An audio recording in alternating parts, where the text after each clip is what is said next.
अजीज़ान मिल्लत, मजलिस इत्तेहादुल मुस्लिमीन ने इस साल जलसे रहमतुल आलमीन सल्लल्लाहु अलैहि वसल्लम को एक हफ्ता मुलतवी किया। इसलिए मुलतवी किया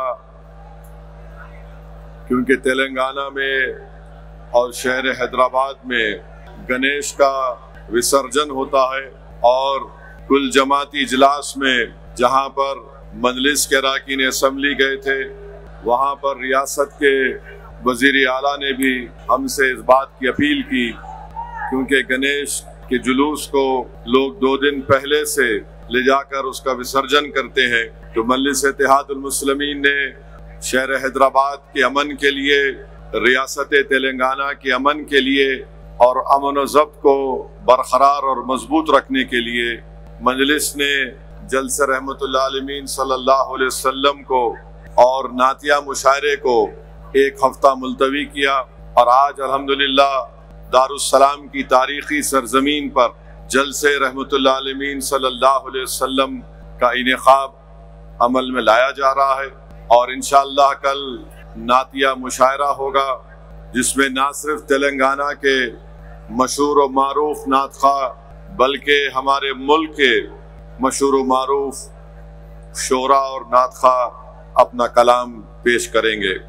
मेरे अजीज दोस्तों और बुजुर्गों, उलमाए कराम ने लिखा, मैंने उनकी ज़बानों से सुना कि उन्होंने ये लिखा और फरमाया कि माह रब्बिल अव्वल की एक बहुत बड़ी फजीलत है।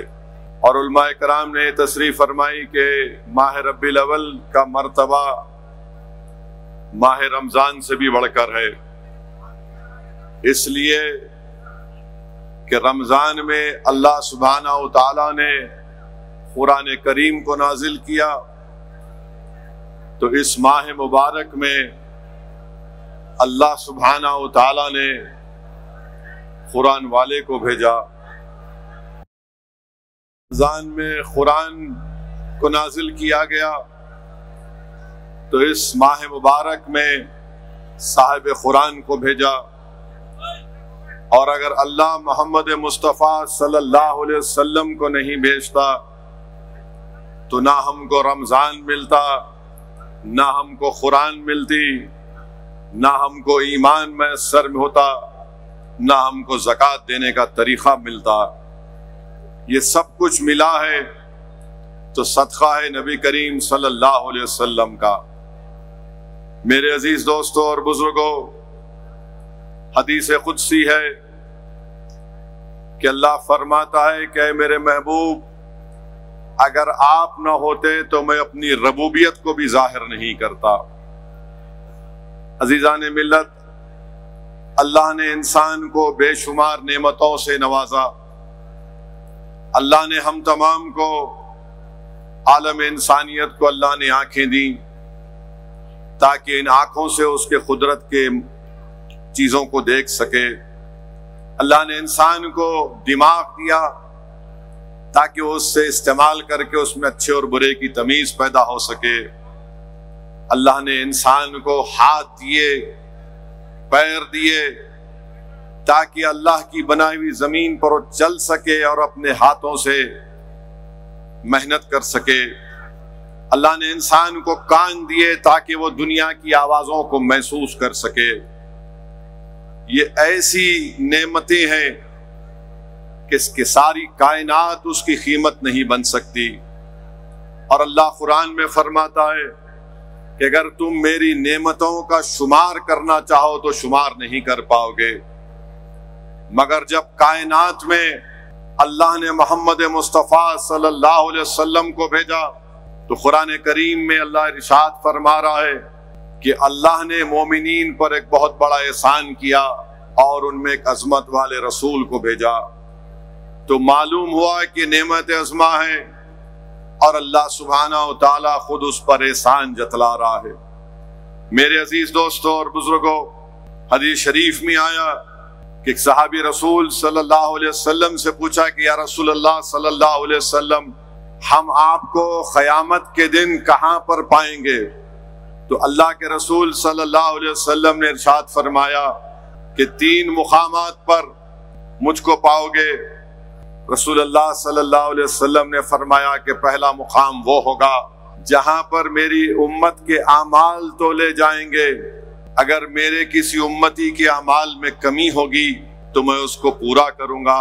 फिर फरमाया कि दूसरा मुकाम वो होगा जहां पर मेरी उम्मत प्यासी होगी, मैं अपनी उम्मत की प्यास को बुझाऊंगा।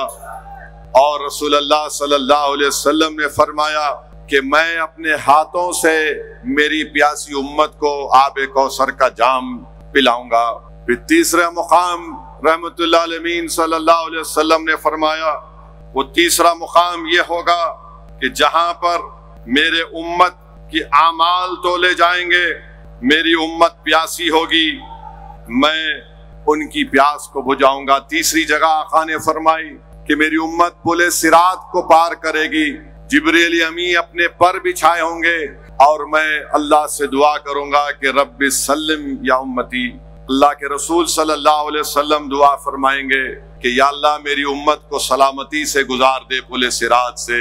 इसीलिए किसी ने इश्क में डूब कर कहा कि रजा पुल से वच करते गुजरिए कि है रब्बे सल्लिम सदाए मोहम्मद। मेरे अजीज दोस्तों और बुजुर्गों, अल्लाह सुब्हानहू तआला कुरान करीम में इरशाद फरमाता है वल अव्वलुल आखिरु व ज़ाहिरु बातिनु व हुवा अला कुल्ली शैइन अलीम। शेख अब्दुल हक मुहद्दिस देहलवी मदारिजुन नबुवा में लिखते हैं इस कुरान करीम की आयात के बारे में कि ये हम्द खुदा भी है, ये नाते मुस्तफ़ा भी है, ये सिफात इलाही भी है और ये सिफात रसूल भी है। मेरे अजीज दोस्तों, इमाम जलालुद्दीन सियूती खसाइसुल कुबरा में हदीस शरीफ लिखते हैं कि अल्लाह के रसूल सल्लल्लाहु अलैहि वसल्लम जब सफर मेराज पर गए तो बाज़ हज़रात ने रसूल अल्लाह सल्लल्लाहु अलैहि वसल्लम को इस तरह कहकर मुखातिब हुए और कहा कि अस्सलाम अलैकुम या अव्वलु, अस्सलाम अलैकुम या आखिरु, अस्सलाम अलैकुम या हाशिरु।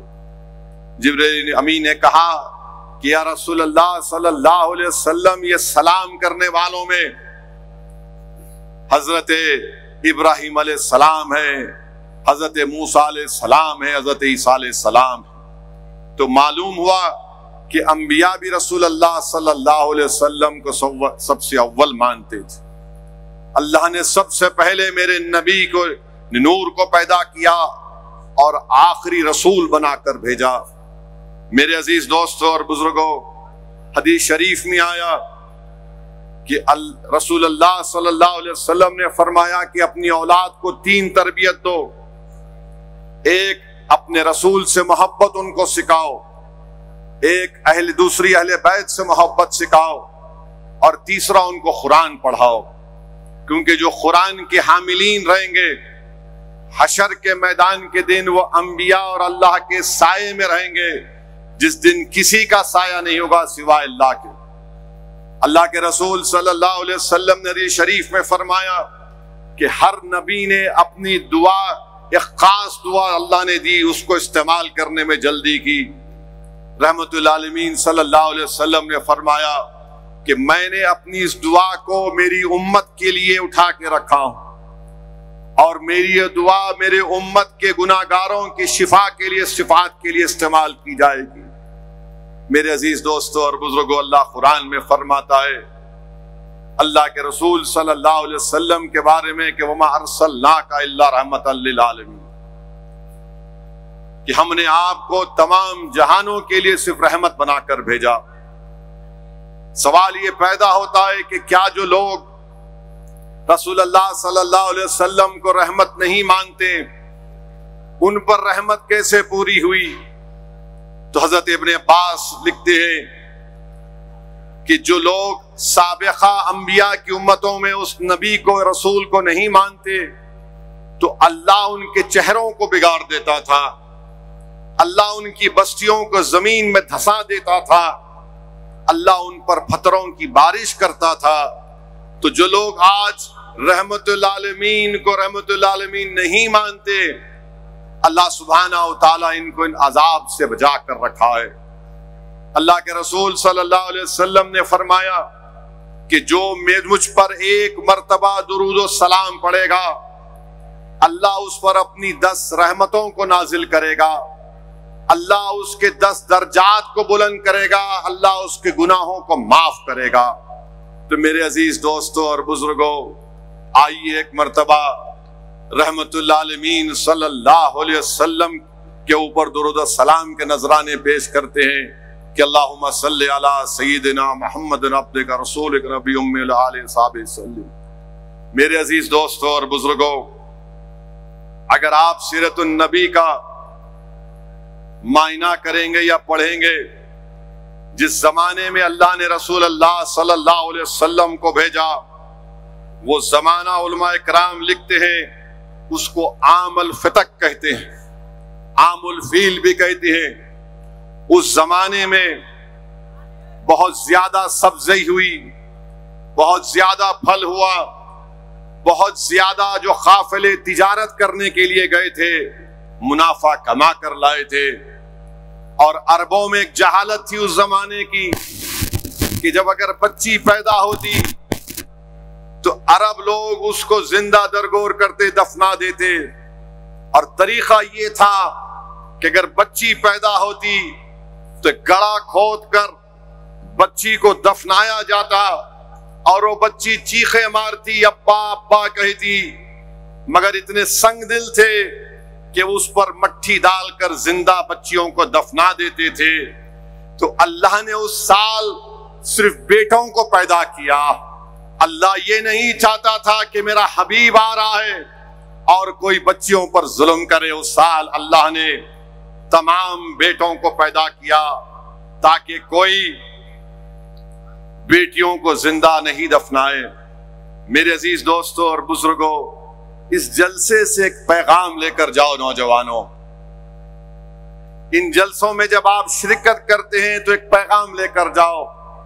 पैगाम यह होना चाहिए कि हम सहाबा की इज्जत करें, हम सहाबा का एहतराम करें, हम सहाबा की जिंदगियों को पढ़कर देखें और महसूस करें कि उन्होंने कैसी कैसी कुर्बानियां अल्लाह के रसूल सल्लल्लाहु अलैहि वसल्लम और इस दीन हक के लिए दी। और अल्लाह के रसूल सल्लल्लाहु अलैहि वसल्लम अपने सहाबा से कितनी मोहब्बत करते थे। एक जब कभी मदीने में कोई मेहमान आता तो रहमतुल आलमीन सल्लल्लाहु अलैहि वसल्लम सहाबा से कहते कि फुला सहाबी ले जाकर इस मेहमान को अपने घर में रखें। एक वफद आया हबशा से तो रसूलुल्लाह सल्लल्लाहु अलैहि वसल्लम ने किसी सहाबी से नहीं कहा कि इनको घर में रखा जाए। अल्लाह के रसूल सल्लल्लाहु अलैहि वसल्लम ने यह फरमाया कि मस्जिद नबवी में तुर्की खैमा लगाया जाए। माने बहुत खूबसूरत खैमा होता था, मस्जिद नबवी में तुर्की खैमा लगाया गया। सहाबा से रसूलुल्लाह सल्लल्लाहु अलैहि वसल्लम ने फरमाया कि ये हबशा से जो मेहमान आए किसी के घर से खाना नहीं आएगा। हजरत आयशा सिद्दीका और बीबी फातिमा खाना पका कर भिजाएंगी। आक़ाए दो आलम ने कहा कि कोई सहाबी लाकर खाना नहीं देगा, मैं अपने हाथों से, अपने हाथ मुबारक से लाकर इस वफद को खाना खिलाऊंगा। तो मालूम हुआ अल्लाह के रसूल सल्लल्लाहु अलैहि वसल्लम ने फरमाया मैं ये इसलिए कर रहा हूं क्योंकि जब मेरे सहाबा नजाशी बादशाह के पास गए थे उसने उनको कुफाराने मक्का के हवाले नहीं किया, उसने मेरे सहाबा का ख्याल रखा। इसीलिए आज मैं इनका ख्याल रखना हूं। अल्लाह के रसूल सल्लल्लाहु अलैहि वसल्लम किसी का नमाज जनाजा पढ़ने के लिए गए। जनाजे मरने वाले का चेहरा आक़ाए दो आलम सल्लल्लाहु अलैहि वसल्लम ने देखा और कहा कि मैं इसकी नमाज नहीं पढ़ा सकता, ये मेरे उस्मान से बुग़्ज़ रखता था। मेरे अजीज दोस्तों और बुजुर्गों, वहीं पर आप जानते हैं कि हजरत ख़बाब रज़ी अल्लाह तआला अन्हु एक बहुत बड़े सहाबी थे। आस बिन वैल मुशरिक था, मजदूरी करते थे। नौजवानों सुनो ये बात, जो नौजवान मेहनत मजदूरी से दूर भागते हैं, हजरत खबाब रदी अल्लाह ताला अन्हु मजदूरी करते थे और जब मजदूरी कर लिए तो अपने मालिक से पैसा लेने के लिए गए, जिसके पास काम किया। उसने कहा, खबाब मैं तुमको मजदूरी के पैसे नहीं दूंगा, उसी वक्त दूंगा जब तुम मोहम्मद रसूलुल्लाह सल्लल्लाहु अलैहि वसल्लम का कलमा पढ़ना छोड़ दो। इस सहाबी रसूल ने कहा, ऐ दीवाने, मेरी 1000 जाने में कुर्बान कर दूंगा मगर आका के कलमे को बोलना नहीं छोड़ूंगा। उसने कहा कि तुम्हारी मजदूरी जो तुम अपनी औलाद के लिए कर रहे थे तुमको नहीं मिलेगी। तो इस सहाबी रसूल हजरत खबाब ने जवाब दिया कि हाँ, मैं ये मजदूरी अपनी औलाद के लिए कर रहा था, मगर मुझे अब मालूम हुआ कि मैं ये मजदूरी अपने आकाए दो आलम सल्लल्लाहु अलैहि वसल्लम पर कर रहा हूं, मैं तुझसे ये पैसे नहीं लूंगा। मेरे अजीज दोस्तों और बुजुर्गों, हजरत साद बिन अबी वक्कास रदी अल्लाह ताला अन्हु, आपकी मां आपको बहुत चाहते थे। ये अशरे मुबश्शरा में आते हैं साद बिन अबी वक्कास।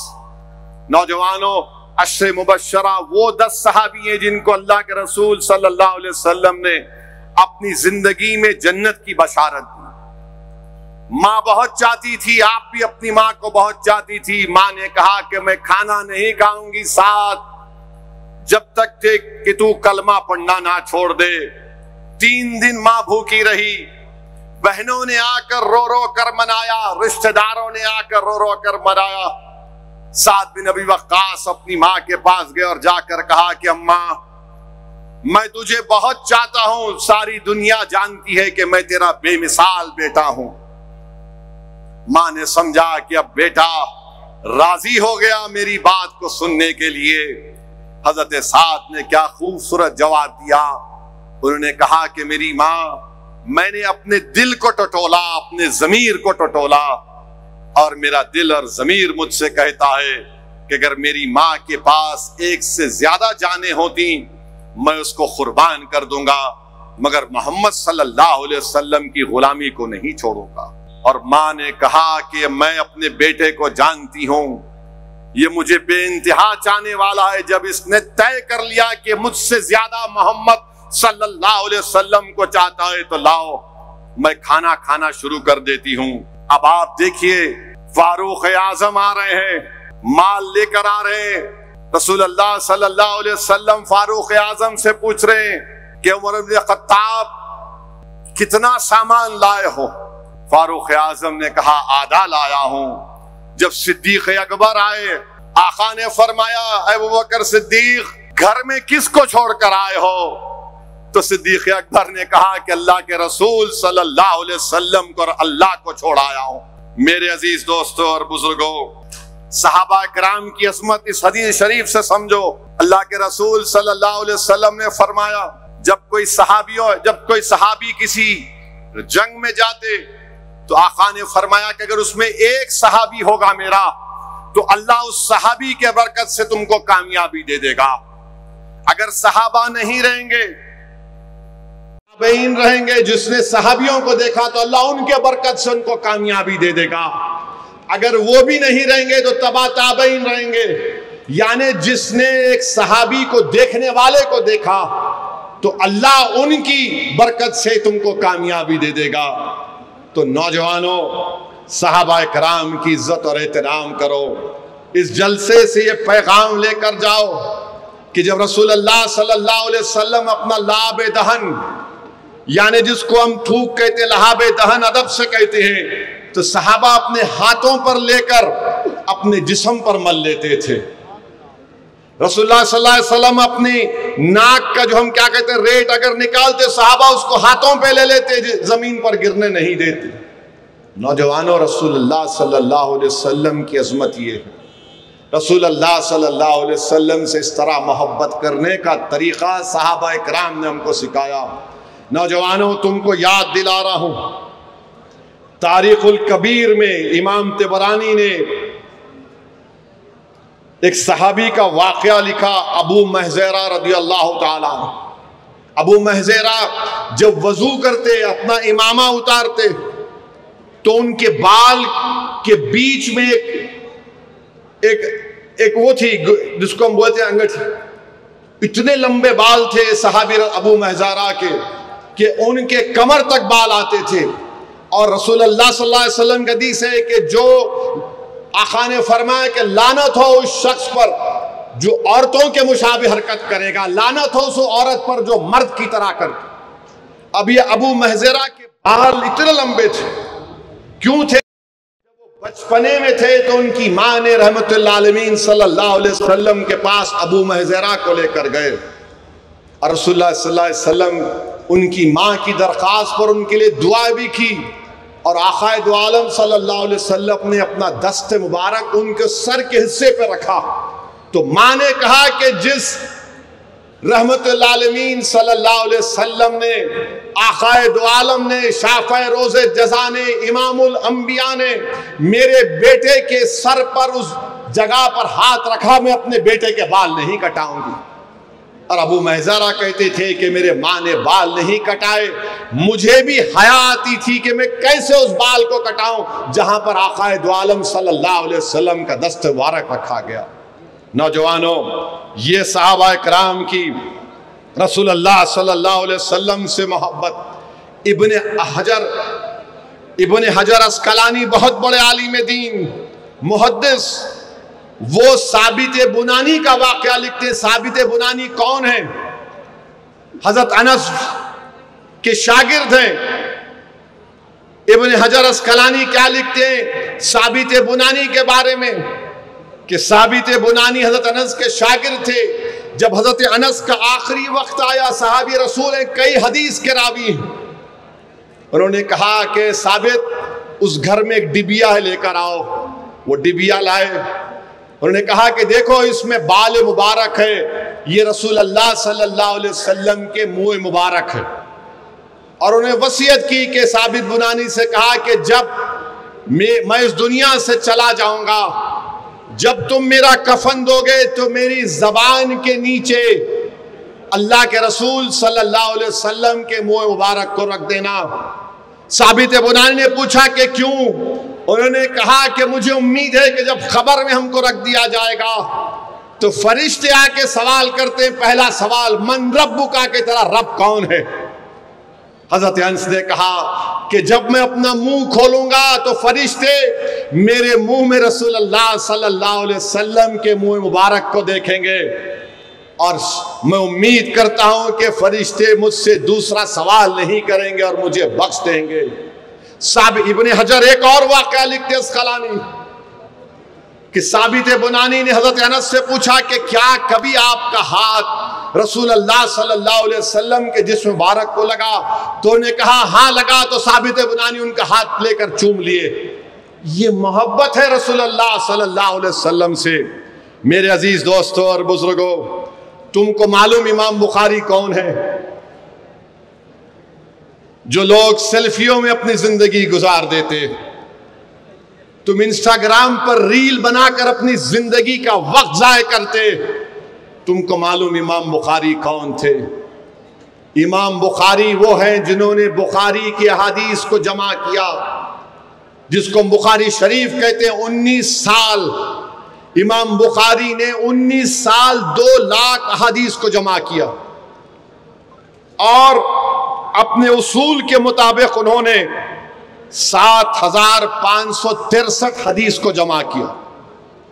और जब उसको लिखने का वक्त आया अपनी किताब में, जिसको दुनिया बुखारी शरीफ कहती है, तो इमाम बुखारी मक्के को गए, मक्के में घर को लिया, मक्के के हरम में जाते, 2 रकात नमाज पढ़ते, घर को वापिस आते, लिखते, फिर गुस्ल लेते, नया कपड़ा पहनते, फिर मक्के के हरम को जाते, दूसरी हदीस लिखते।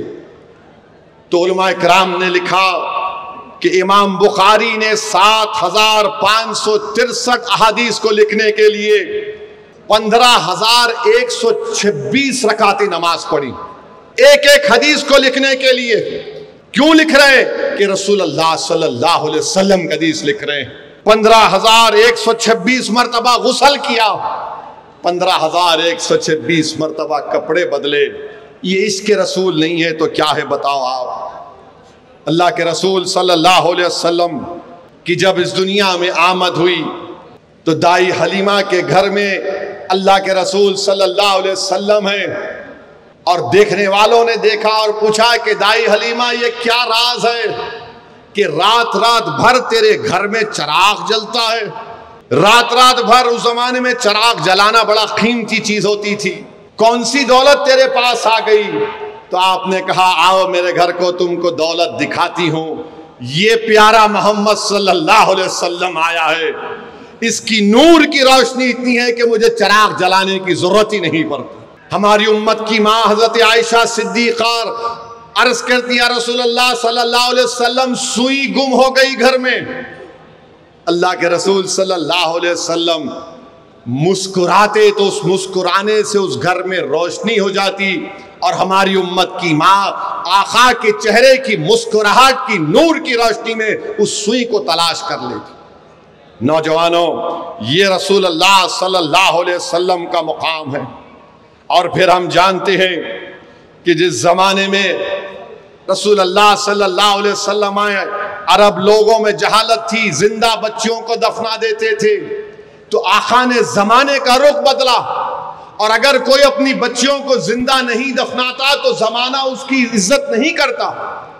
तो रसूलुल्लाह सल्लल्लाहु अलैहि वसल्लम ने क्या इनकलाब बर्पा किया। आका ने फरमाया सुनो अरब के लोगों, सुनो अरब के मुशरिकों, मेरी बेटी फातिमा मेरे जिगर का टुकड़ा है। जो लोग जिंदा दफनाते थे अपनी बेटियों को, आका ने उनको पैगाम दिया कि फातिमा मेरे जिगर का टुकड़ा है। फिर आका ने फरमाया कि जो दो बच्चियों का निकाह करेगा वो क़यामत के दिन अपनी दो उंगलियों को बताकर कहा कि इतने मेरे साथ खलीफ होगा। यानी जो दो अपनी बेटियों को पढ़ाएगा, उनका निकाह करेगा, अपनी दो उंगलियों का इशारा करके आका ने फरमाया कि वो मेरे साथ क़यामत में ऐसा रहेगा। फिर एक वाक़या बता रहा हूं तुमको, अपनी माओं तक पहुंचाओ, अपनी बेटियों तक पहुंचाओ, अपनी औलाद को पहुंचाओ। हमारी उम्मत की माँ हजरत आयशा सिद्दीक़ा अर्ज करती है कि या रसूलल्लाह सल्लल्लाहु अलैहि वसल्लम, घर में एक हबाशा की औरत आई, हबशा की औरत आई, उसके साथ दो बेटियां थे। उसने कहा कि मैं बहुत भूखी हूं। उम्मत की माँ फरमाती है कि इतनी दुबली थी कि उसका पेट उसके सीने को लगा हुआ था। वो घर में तलाश करती है, उम्मत की माँ, कुछ नहीं मिलता। आज हमारे पास क्या क्या नहीं है। हमारे आका जिनके नाम का सदका हम लेकर खा रहे हैं, उस घर में कुछ नहीं था। बीबी आयशा फरमाती है कि एक सूखा खजूर था, मैंने उस औरत को दे दिया। उस माँ ने उस खजूर को तोड़कर खुद भूखा रहकर अपनी दो बेटियों को खिला दिया।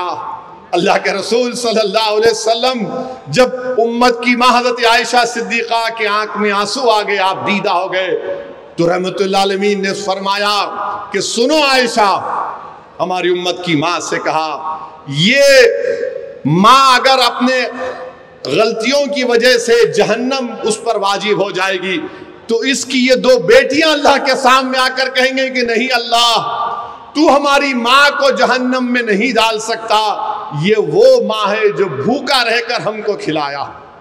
ये इज्जत अल्लाह के रसूल सल्लल्लाहु अलैहि वसल्लम ने माँओं को दी।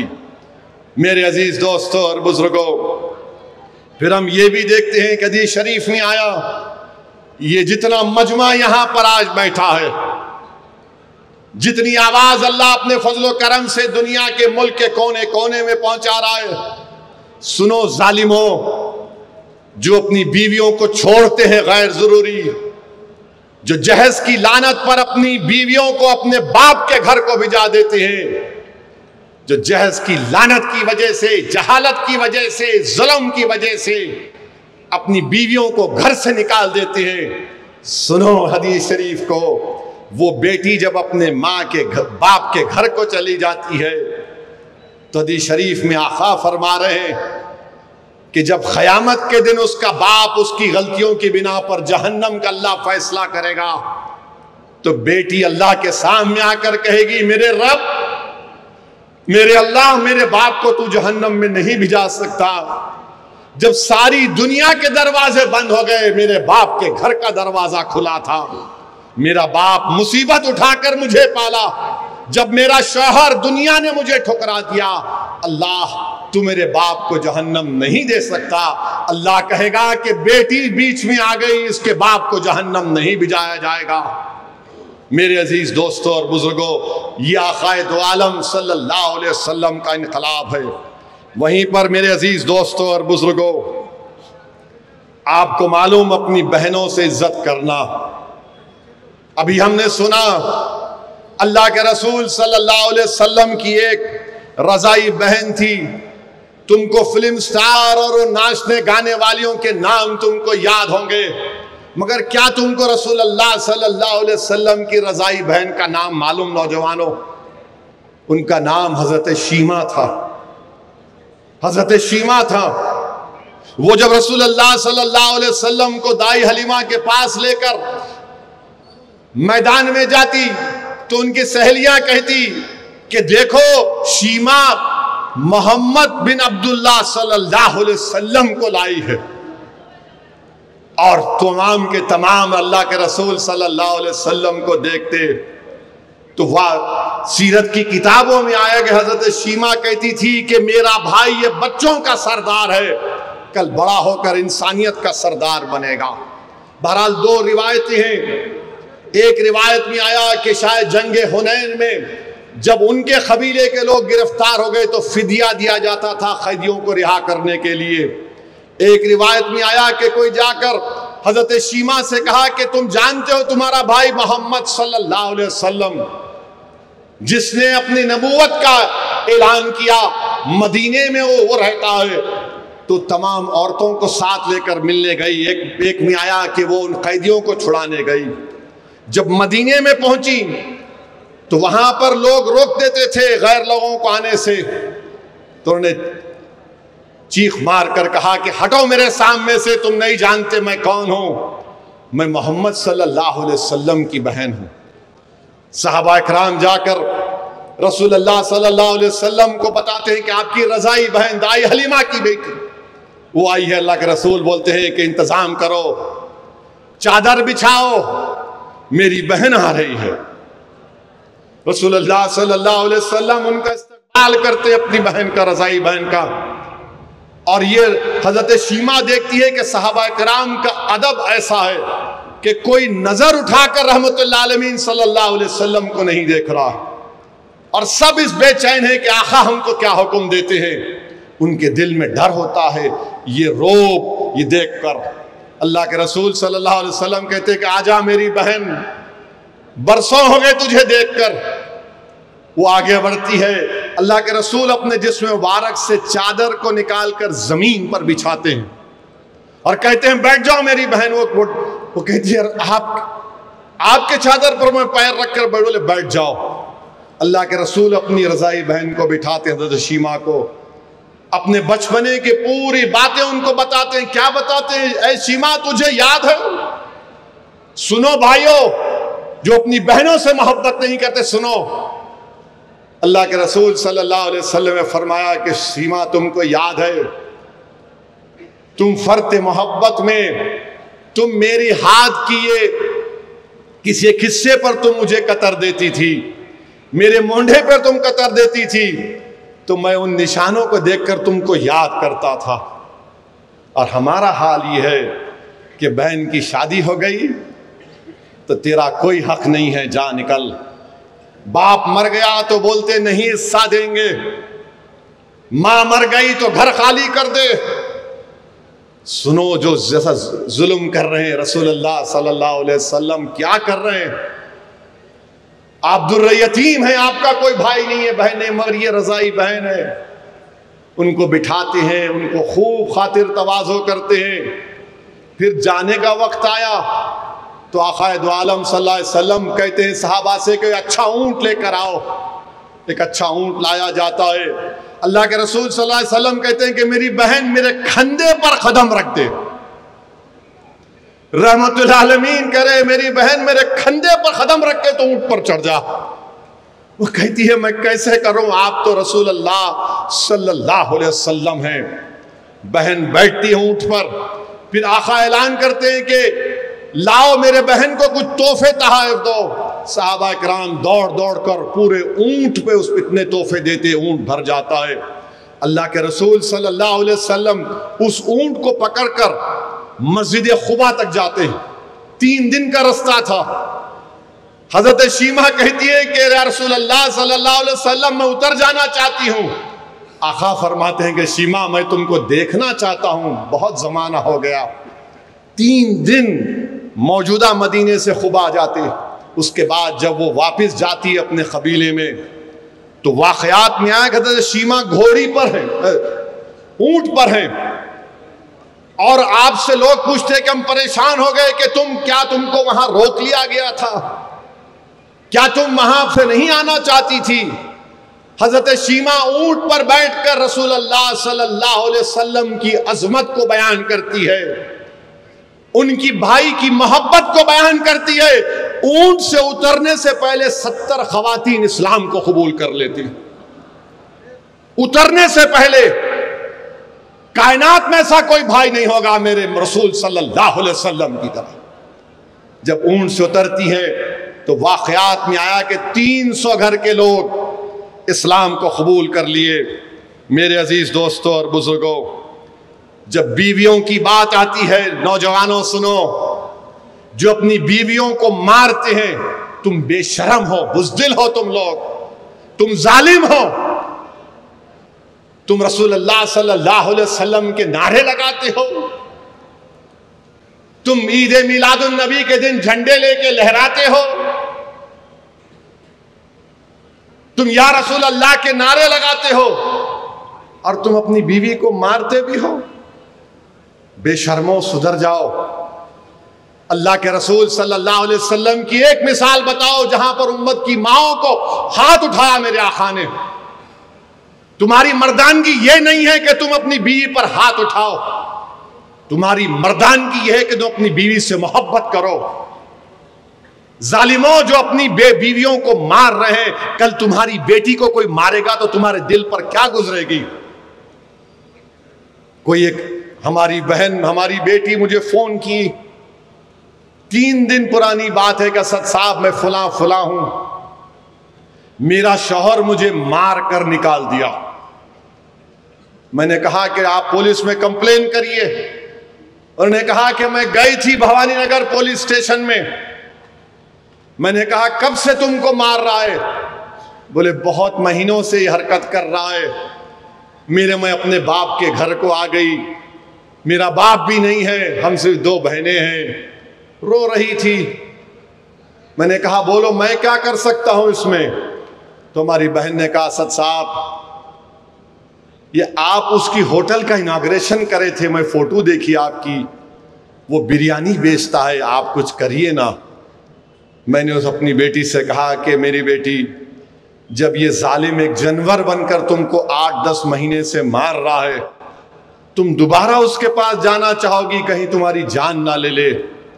वो बच्ची रो कर बोली एक बार कोशिश करो, खाली आप समझाओ उसको। आप, मैं उस बिरयानी बेचने वाले से कह रहा हूं तू जालिम है, तू जालिम है, तेरे कोई कारोबार में बरकत नहीं होगी अगर तू अपनी बीवी को मारेगा। ऐसे कई वाकयात है। कौन सी मर्दानगी है अपनी बीवी को मारना, बताओ? क्यों मारोगे तुम अपनी बीवी को? क्या तुम्हारी ये बहादुरी है? नहीं, ये तुम्हारी बुज़दिली है, ये तुम्हारी ताकत के मज़ाहिर नहीं, कमजोरी के मज़ाहिर हैं। अल्लाह के रसूल सल्लल्लाहु अलैहि वसल्लम ने किसी भी हमारी उम्मत की मां को मारा तो बताओ? मेरे भाई नौजवानों, ये हरकत मत करो। याद रखो, अल्लाह के रसूल सल्लल्लाहु अलैहि वसल्लम ने हमारी उम्मत की मां को हुमैरा कहकर पुकारा। हजरत खतीजा का विसाल हो गया तो आक़ाए दो आलम सल्लल्लाहु अलैहि वसल्लम हजरत खतीजा के सहेलियों को गोश्त पहुंचाते थे।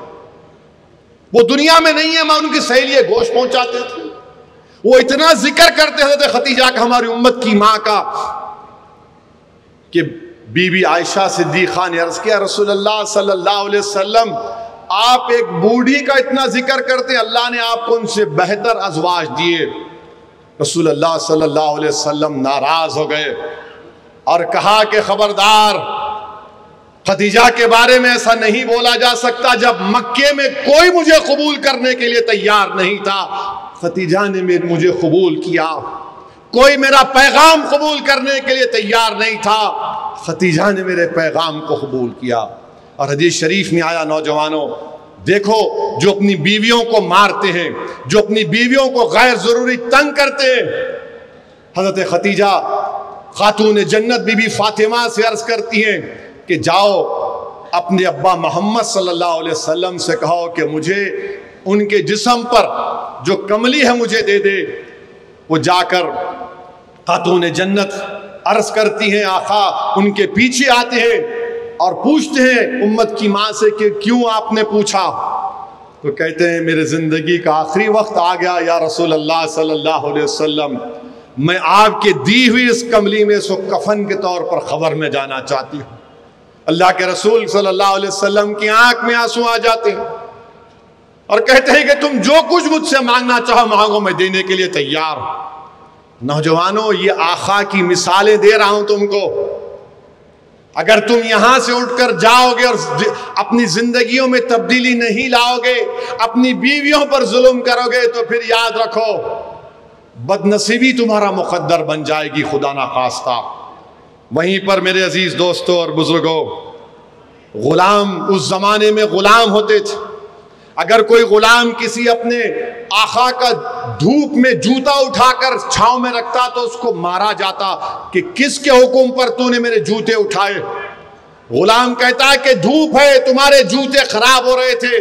तो मालिक बोलता कि तू इतना बड़ा हो गया कि बगैर मुझसे पूछे इजाजत लिए। और जब हजरत बिलाल का मामला आया, हजरत बिलाल काले रंग के हैं, हजरत बिलाल काले रंग के हैं। और जब आकाए दो आलम सल्लल्लाहु अलैहि वसल्लम सफर मेराज से वापस आए, हजरत बिलाल को बुलाकर पूछा, बिलाल तू ऐसा कौन सा अमल करता है कि जन्नत में मैंने तेरे कदमों की आहट सुनी। तो इस्लाम में काले गोरे का फर्क नहीं है। और हमारा मामला क्या है नौजवानों का? अरे बहुत काला है मियाँ उन्हें। मेरे भाई, कभी चेहरे में अपना आईना देखे, आईने में अपना चेहरा देखे तुम शायद अच्छा मेकअप करके अपने आप को अच्छा नजर आते होगे, मगर तुम्हारा ज़मीर, तुम्हारा दिल पुकार कर कहता है कि तुम में ये बुराई है, तुम में ये बुराई है। हजरत बिलाल को आका ने फरमाया कि तुम्हारे पैरों की आहट मैंने जन्नत में सुनी। और फारूक आजम ने क्या किया? फारूक आजम ने हजरत बिलाल को कहा है, बिलाल इधर आओ। हाथ लिया और अपने आंखों को लगाकर कहा है, बिलाल दुनिया तुझे गुलाम कहेगी मगर तू मेरा आका है। ये गुलामों को आकाए दो आलम सल्लल्लाहु अलैहि वसल्लम ने। और जब मक्का फतह हुआ, यही हजरत बिलाल से आका ने कहा कि चढ़ो काबतुल्लाह पर चढ़ के अज़ान दो। सब सहाबा देख रहे हैं कि किसको हुक्म होगा। रहमतुल आलमीन सल्लल्लाहु अलैहि वसल्लम ने कहा, बिलाल आप चढ़िए छत के ऊपर। मेरे अजीज दोस्तों और बुजुर्गों, यतीमों की बात आई। कितने ऐसे यतीम बच्चे हैं जिनको हम धुतकारते हैं। और कुरान में अल्लाह फरमा रहा, सूरे माउन में फदालिकल्लज़ी यदउल यतीम, यानी जो लोग यतीमों को धक्का देकर भिजा देते, धक्का देकर यतीमों को भगा देते, उन पर कोई रहम नहीं करते, इतने संग दिल थे। अल्लाह के रसूल सल्लल्लाहु अलैहि वसल्लम के सहाबा के साथ बैठे हैं। एक शख्स आकर कहता है, या रसूलल्लाह मेरा बच्चा गुम हो गया, सुबह से नहीं मिल रहा है। तो अचानक एक सहाबी आके बोलते, नहीं इनका बच्चा फुला जगह पर बच्चों के साथ खेल रहा है, वो दौड़ता है। रसूलुल्लाह सल्लल्लाहु अलैहि वसल्लम उसको बुलाते हैं, बुलाते के पूछते हैं क्यों दौड़ा है इतनी तेजी से? तो बोले, या रसूलल्लाह सल्लल्लाहु अलैहि वसल्लम बेटा सुबह से गुम था, मालूम हुआ तो दौड़ रहा हूं। अल्लाह के रसूल क्या बोलते उसको सल्लल्लाहु अलैहि वसल्लम? सुनो, यतीमों का मुकाम आका ने दिया। फरमाया, क्या फरमाया कि जब तुम बच्चों में जाओगे तो उसको अपना बेटा बोल के नहीं पुकारना, उसको अपना नाम से नहीं पुकारना, बेटा कहकर पुकारना। तो उसने पूछा, है रसूलल्लाह, सुबह से बच्चा गुम हो गया, नाम से नहीं पुकारो। आका ने फरमाया सल्लल्लाहु अलैहि वसल्लम ने कि उन बच्चों के साथ यतीम भी होंगे जिनके माँ बाप नहीं होंगे, उनको तकलीफ पहुंचेगी जब तू अपने बेटे को उसके नाम से पुकारेगा। सोचो, तुम ये रहमदिली को पैदा करो। रसूलुल्लाह सल्लल्लाहु अलैहि वसल्लम ने फरमाया कि उस नाम लेकर मत पुकारो, बेटा बोलो। रसूलुल्लाह सल्लल्लाहु अलैहि वसल्लम ने फरमाया कि जब तुम अपने घर में गोश्त बनाते हो तो उसकी खुशबू से तुम्हारी पड़ोसी को जो गरीब है तकलीफ होगी। या तो ज्यादा पानी डाल दो, या थोड़ा शोरबा उसको दे दो, या फिर रात में पकाओ जब तुम्हारे पड़ोसी के बच्चे सो जाएंगे। मेरे भाई, ये तालीमात हैं। जो तुम नाच रहे हो ना, घूम रहे हो, तुम डीजे पे नाच रहे हो, शर्म करो तुम लोग। तुम डीजे पे नाचोगे? अरे तुम दुनिया को नचाने आए हो, तुम खुद नाच रहे हो। तुमको दुनिया तुम्हारे नाच को देखकर बोलेगी ये मोहम्मद सल्लल्लाहु अलैहि वसल्लम का उम्मती है। अल्लाह के रसूल सल्लल्लाहु अलैहि वसल्लम ईद की नमाज को जा रहे, एक गरीब यतीम बच्चे को रोता हुआ देखते हैं, पूछते क्यों रो रहा है? बोले मैं यतीम हूं, मेरे पास माँ बाप नहीं है। अल्लाह के रसूल सल्लल्लाहु अलैहि वसल्लम रहमतुल आलमीन, अशरफुल अंबिया, इमामुल अंबिया, खातमुन नबीन अपने गोद में उठाते हैं, घर को ले जाते हैं और फरमाते हैं कि हसनैन करीमैन के कपड़े इस बच्चे को पहनाओ। वो बहुत खुश हो जाता है। वो बच्चे से कहते हैं कि तू और खुश नहीं होगा कि तेरा बाप मोहम्मद सल्लल्लाहु अलैहि वसल्लम हो जाए, तेरी माँ आयशा सिद्दीका हो जाए, तेरी बाजी हजरत फातिमा हो जाए। वो बच्चा चीख मार कर खुश हुआ है, मुझे कबूल है। यतीमों का लिहाज इस तरह रसूलुल्लाह सल्लल्लाहु अलैहि वसल्लम करते थे। नौजवानों, मेरे अजीज दोस्तों और बुजुर्गों, फिर आप देखिए हमारे इलाकों में लोग बोलते, अरे मियाँ दीवाना है, उन्हें उसको नको बात करो, बोलते ना, अरे दीवानी औरत है, नको लगाओ इसको, मुंह को नको लगाओ, दूर रखो इसको। मस्जिद नबवी है, साहबा कराम बैठे हुए हैं, एक औरत आकर रहमतुल आलमीन सल्लल्लाहु अलैहि वसल्लम को इशारा करके बोलती कि बाहर आओ। रहमतुल आलमीन सल्लल्लाहु अलैहि वसल्लम को इशारा करके बोलती बाहर आओ। सहाबा बैठे हैं, फारूक आजम बैठे हैं, शेर खुदा हजरत अली बैठे हैं। रसूलुल्लाह सल्लल्लाहु अलैहि वसल्लम उठ के जाते हैं, वो बोलती कि यहाँ नहीं, बाहर बैठेंगे धूप में। अल्लाह के रसूल सल्लल्लाहु अलैहि वसल्लम राजी हो जाते। फिर बोलती अपनी चादर बिछाओ। आका अपनी चादर बिछाते हैं, वो बैठ जाती है, घंटों बात करती है। और लोग जानते थे कि ये कोई कंक्रीट गुफ्तगू करने वाली नहीं थी, ये ऐसा ही बात करते रही। जब वो थक जाती, वो जब जाने लगती, रसूलुल्लाह सल्लल्लाहु अलैहि वसल्लम वापिस आते तो फारूक आजम बोलते हैं रसूलुल्लाह सल्लल्लाहु अलैहि वसल्लम ये खातून है, सब जानते हैं, ऐसी बात करती है। अल्लाह के रसूल सल्लल्लाहु अलैहि वसल्लम कहते हैं कि उमर, पूरे मदीने में उसको कोई दुखड़ा सुनाने वाला नहीं मिला, मोहम्मद सल्लल्लाहु अलैहि वसल्लम मिला। वो अपना दुखड़ा सुनाने के लिए आई है। फिर आका फिर उसको बुलाकर कहते हैं कि सुन, जब कभी भी तेरा दिल भर जाए ना, तो तेरा दिल का दुखड़ा सुनाना है तो मेरे पास आ जाना। नौजवानों, ये तुमको मिसाल बनना है। तुम किसी को देखकर, उसके कपड़ों को देखकर, उसके दौलत को देखकर, उसके महंगे सेलफोन को देखकर, उसके पैर के जूतों को देखकर, उसकी गाड़ी मोटरसाइकिल को देखकर अगर तुम इज्जत करोगे तो क्या है ये क्या है बताओ मेरे को। मेरे अजीज दोस्तों और बुजुर्गों, अभी हमने सुना हसन अल-महमूदी साहब और हमारे मेहमान मुकर्रिर जो आए, अल्लाह के रसूल सल्लल्लाहु अलैहि वसल्लम के अखलाक के बारे में। आका ने फरमाया कि क़यामत के दिन सबसे ज़्यादा करीब मुझसे होगा जिसके अखलाक अच्छे हैं। सिर्फ मीठी मीठी बात करना अखलाक नहीं है, सच्चाई को बोलना अखलाक है। बेहतरीन कपड़े पहनना अखलाक नहीं है, झूठ नहीं बोलना, सच्चाई को बोलना अखलाक है। ये अल्लाह के रसूल सल्लल्लाहु अलैहि वसल्लम ने हमको फरमाया। तुम तो कैसे मुतासिर हो जाते हो कि अच्छे बात करें, अरे मियाँ गाड़ी से उतरा बाबा, उन्हें 25 लाख की गाड़ी है, 6 लाख की मोटरसाइकिल है। मियाँ मेरे भाई, तुम दौलत को देखकर उसकी मुतासिर मत हो।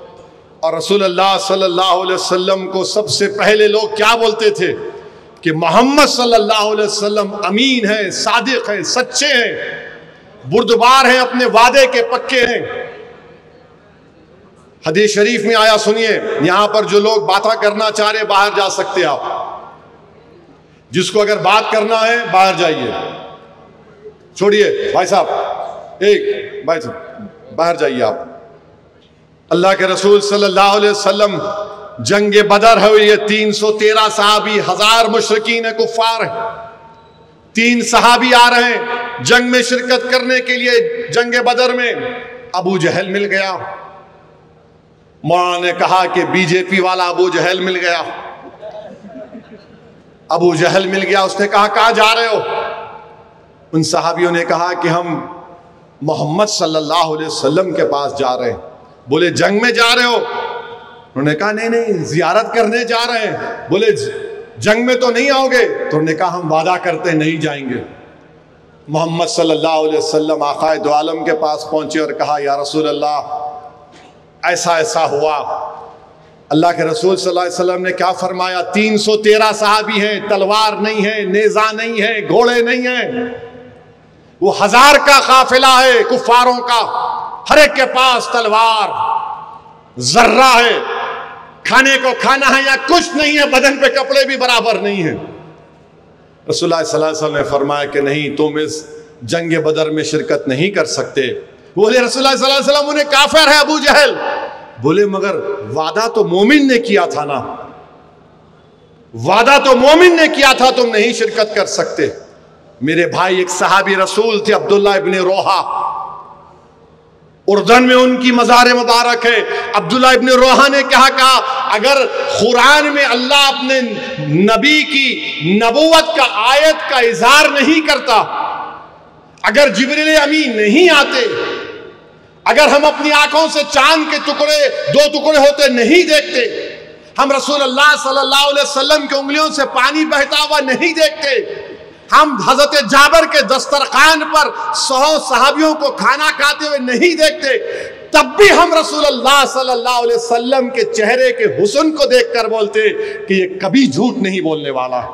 मेरे अजीज दोस्तों और बुजुर्गों, ये अल्लाह के रसूल सल्लल्लाहु अलैहि वसल्लम ने फरमाया कि जो मोमिन झूठ बोलता है वो कमजोर हो जाता है, बखील हो जाता है। और याद रखो, ये वादे अगर तुम करोगे किसी से तो उसको दोहराओ।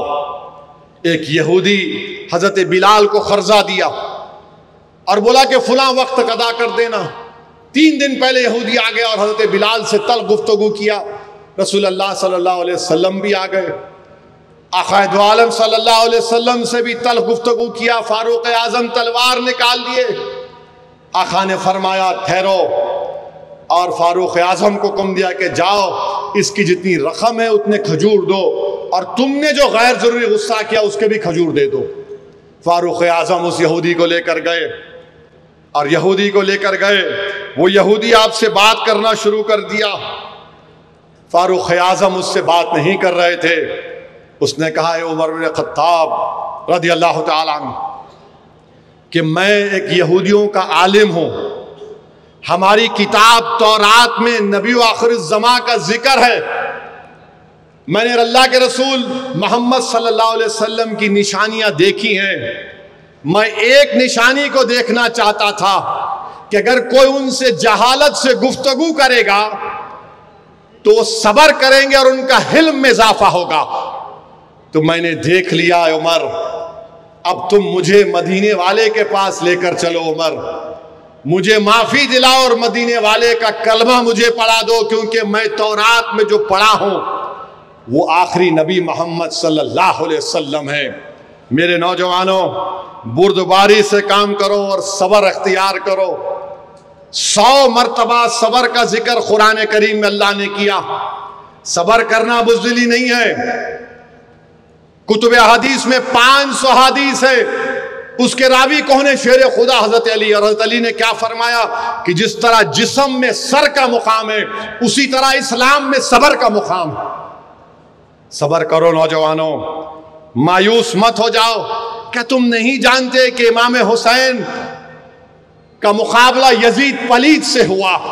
उसके पास दौलत, ताकत, हुकूमत, तलवारें। इमाम हुसैन के पास सबर था। इमाम हुसैन शहीद हो गए। अहले बैत के खानदान के अफराद शहीद हो गए करबला में।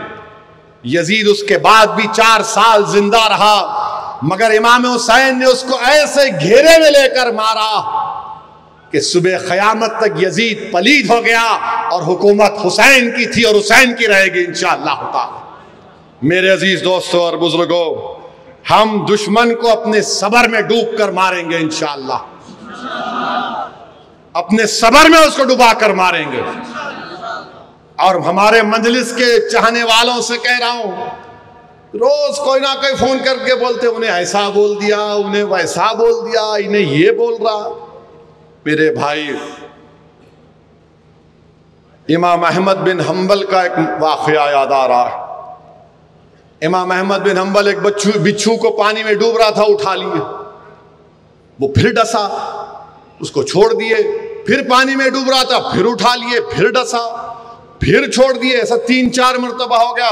तो इमाम अहमद बिन हंबल रज़ियल्लाहु ताला अन्हु के शागिर्द ने कहा कि इमाम इसको क्या कर रहे हैं? डूब रहा है, डूबने दीजिए ना, आप बचा रहे हैं, डस रहा है।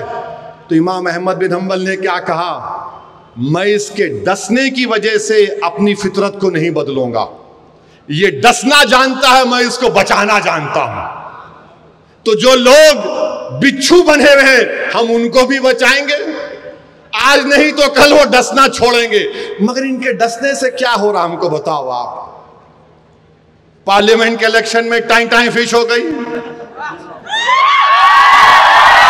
हुई नहीं हुई?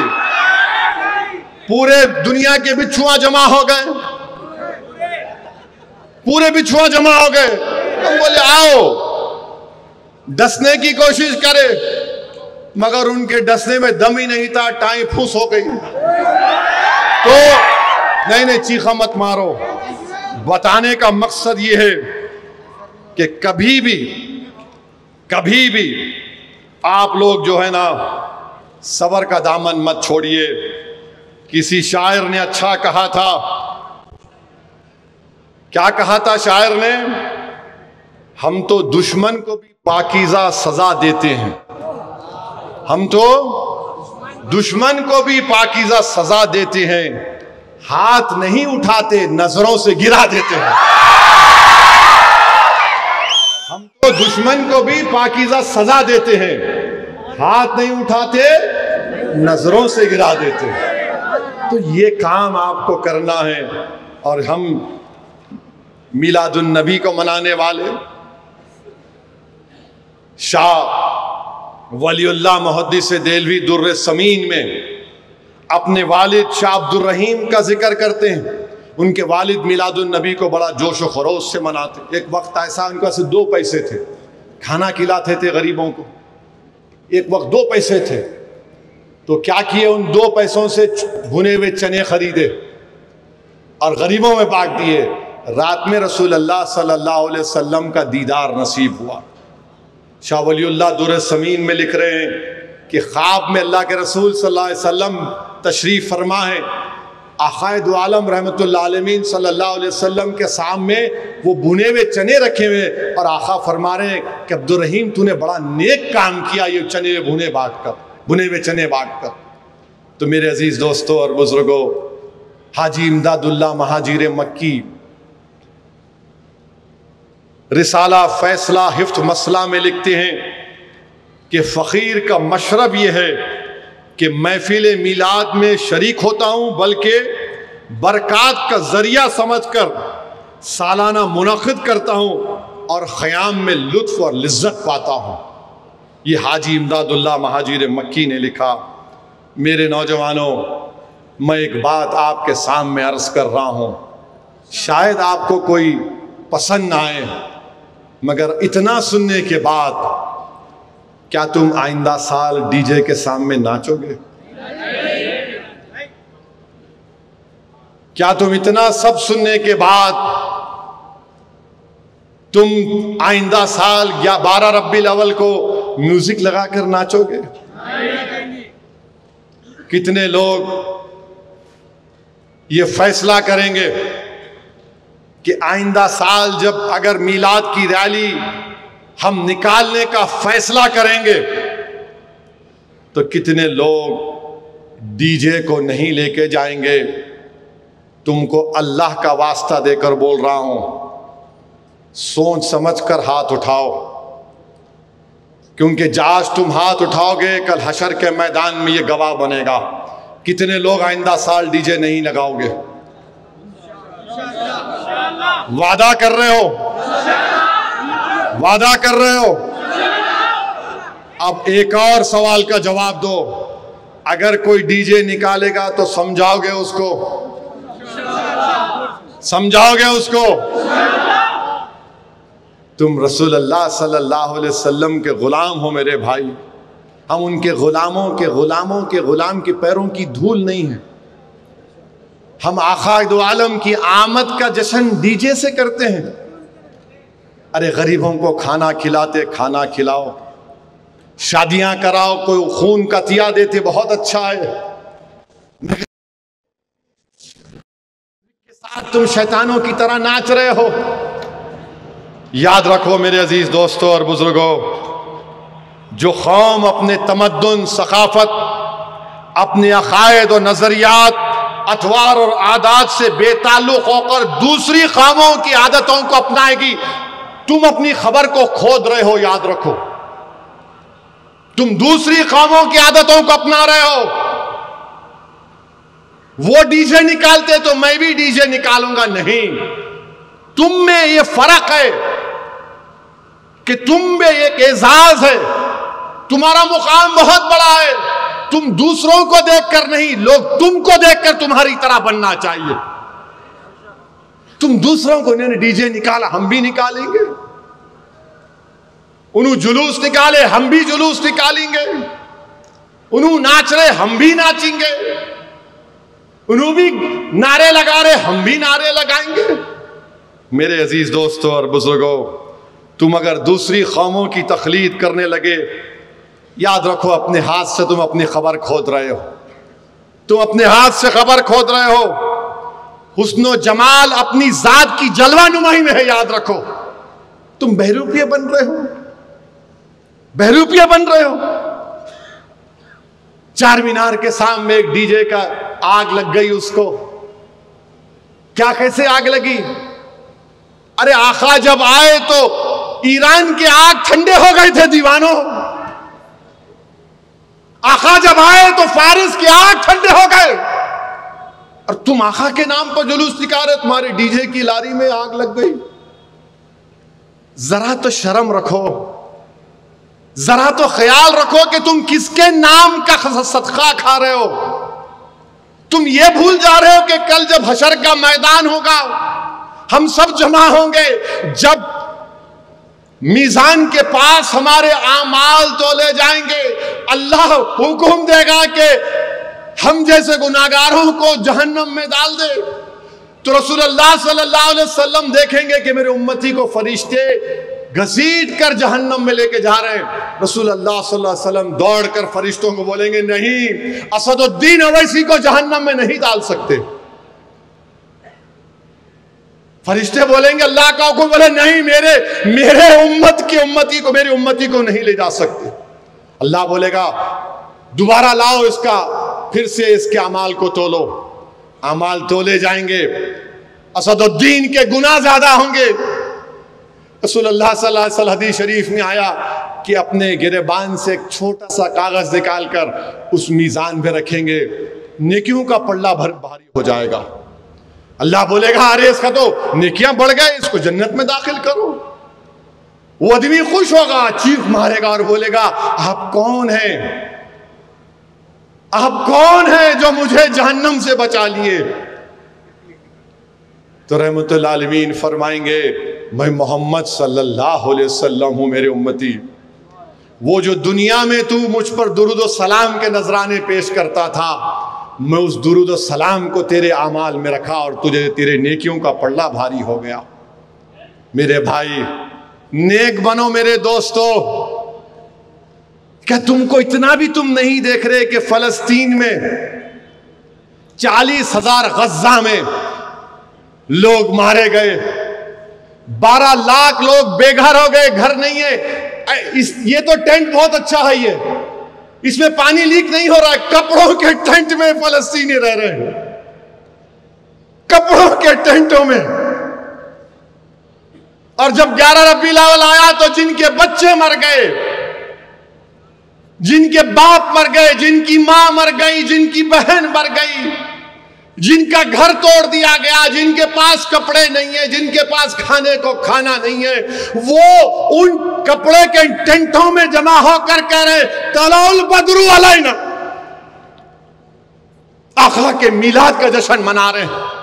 यहां पर तुम्हारे घरों को कोई नहीं तोड़ा, तुम्हारी मां को कोई नहीं मारा, तुम्हारे बाप को कोई नहीं मारा, तुम्हारे सर पर छत है, तुम्हारे पास गरीबी है, मगर सरे आसमान तो जिंदगी तुम नहीं गुजार रहे। उन फलस्तीनियों से इबरत हासिल करो। 12 रबीउल अव्वल आया तो गाना गा रहे हैं तलाउल बद्रु अलैना। मेरे अजीज दोस्तों और बुजुर्गों, ये नाशुक्री है मेरे भाई कि हम जिसके नाम का सदका खा रहे, हम इस तरह के मजाहरे करेंगे। एक दूसरे से एक महल्ले का ग्रुप दूसरे महल्ले को, उन्हें कौन लड़ ले रहे आप? अरे जिंदा बच्चियों को दफनाते थे, रसूलुल्लाह सल्लल्लाहु अलैहि वसल्लम ने खत्म किया। लोग कबीलों में लड़ते थे, आका ने कहा तुम भाई हो, 2 भाई लड़ेंगे, क्यों लड़ेंगे? नहीं, तू बहुत बच्चों को लेके आ, अल्लाह सल्लल्लाहु अलैहि वसल्लम नारा लगा रहे हो, लड़ रहे। कभी तो ख्याल रखो, इतनी तो हया रखो। दुनिया तुमको देखकर हंस रही है, पत्थर मार रहे घरों पर, क्या कर रहे तुम? बाज लोग मुंह में पाकिट है, मुंह में डाल रहे हो, क्या है? इन्हें हंसने की बात नहीं है। सिगरेट फूंक रहे, या रसूल अल्लाह, तुम सिगरेट पी के या रसूल अल्लाह बोलोगे? पाकिट डालकर या रसूल अल्लाह बोलोगे? ये तुम्हारी मोहब्बत है? बेशर्मा, तुम अपने बाप के सामने सिगरेट पी सकते? तुम अपने बाप के सामने नाच सकते? और तुम किसका नाम लेकर नाच रहे थे उस दिन? जो हमको हशर के उनकी शिफात से हम जहन्नम में नहीं जन्नत में जाएंगे। नौजवानों, तुम क्या गड़े में गिर रहे हो? बर्बाद हो जाओगे तुम अगयारों की तहजीब को अपना रहे हो। तुमको फख्र नहीं है तुम मुसलमान हो? तुमको इस बात का इत्मीनान नहीं है कि मैं मोहम्मद सल्लल्लाहु अलैहि वसल्लम का उम्मती हूं? तुमको इस बात का गुरूर नहीं है कि हम जब तक ला इलाहा इल्लल्लाह मुहम्मद रसूलुल्लाह बोलते रहेंगे उस वक्त तक दुनिया में कयामत नहीं आएगी? क्या कर रहे तुम लोग? क्यों कर रहे तुम ये? क्या हो गया तुम लोगों को? क्या तुम फलस्तीनियों की तरह बर्बाद होना चाह रहे हो? बोलो, क्या तुम लीबिया में जो बर्बादी होना चाहते हो? क्या तुमको दिख नहीं रहा है अतराफ में तुम्हारे क्या हो रहा है? मगर नहीं, हैदराबाद में तुम्हारी ताकत सियासी जमात है, तुम्हारी दुआओं से तो हम जो चाहे कर लेंगे। नहीं नौजवानों, बदलो अपने आप को। अगर तुम नहीं बदले तो याद रखो तुम अपनी खबर को खोद रहे हो, तुम गैरों की तहजीब को अपना रहे हो। अरे कम से कम जुलूस में तो डीजे नहीं, बल्कि मैं तो तेलंगाना हुकूमत से ये अपील करूंगा, किसी भी मजहब का जुलूस हो उसमें कोई डीजे नहीं आना चाहिए, चाहे मुसलमानों का हो, हिंदू का हो, किसी का भी हो। क्यों डीजे होना चाहिए? रिलीजियस प्रोसेशन में डीजे का क्या काम? अगर किसी को डीजे होना तो जाओ, जाके उन क्लबों में बैठो जहां पर फहिशा हरकतें होती है, जहां पर रंगा नाच होता है। मगर कम से कम मेरे आका मोहम्मद सल्लल्लाहु अलैहि वसल्लम, हमारे नबी, हमारे आका रहमतुल्लाह आलमीन का नाम लेकर तो तुम मत नाचो, ऐसा ऐसा उछल रहे हैं। क्या हो गया तुम लोगों को, तुम इस तरह उछल रहे हो? अरे तुमको उछलना उस वक्त है जब तुम किसी एक वली के सामने बैठकर अपने दिल पर ज़र्ब मारो, अल्लाह अल्लाह अल्लाह। जब तुमको मालूम होगा यह दीन क्या है। तुम सिर्फ phone phone phone phone phone phone, बस फोन को देखना है। फोन तुम्हारा एक नया क्या बॉस हो चुका है, बस फोन को देखेंगे। रात में 2 बजे जा रहे घर को, फोन को देखेंगे। बीवी बोल रही है अरे कभी मेरे को भी देख ले।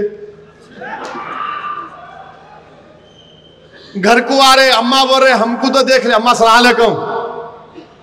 बीवी का भी हाल ऐसा है, उन्होंने टीवी में, शौहर फोन में, बेटे आईपैड में है, अम्मा बेटी आईपैड में है।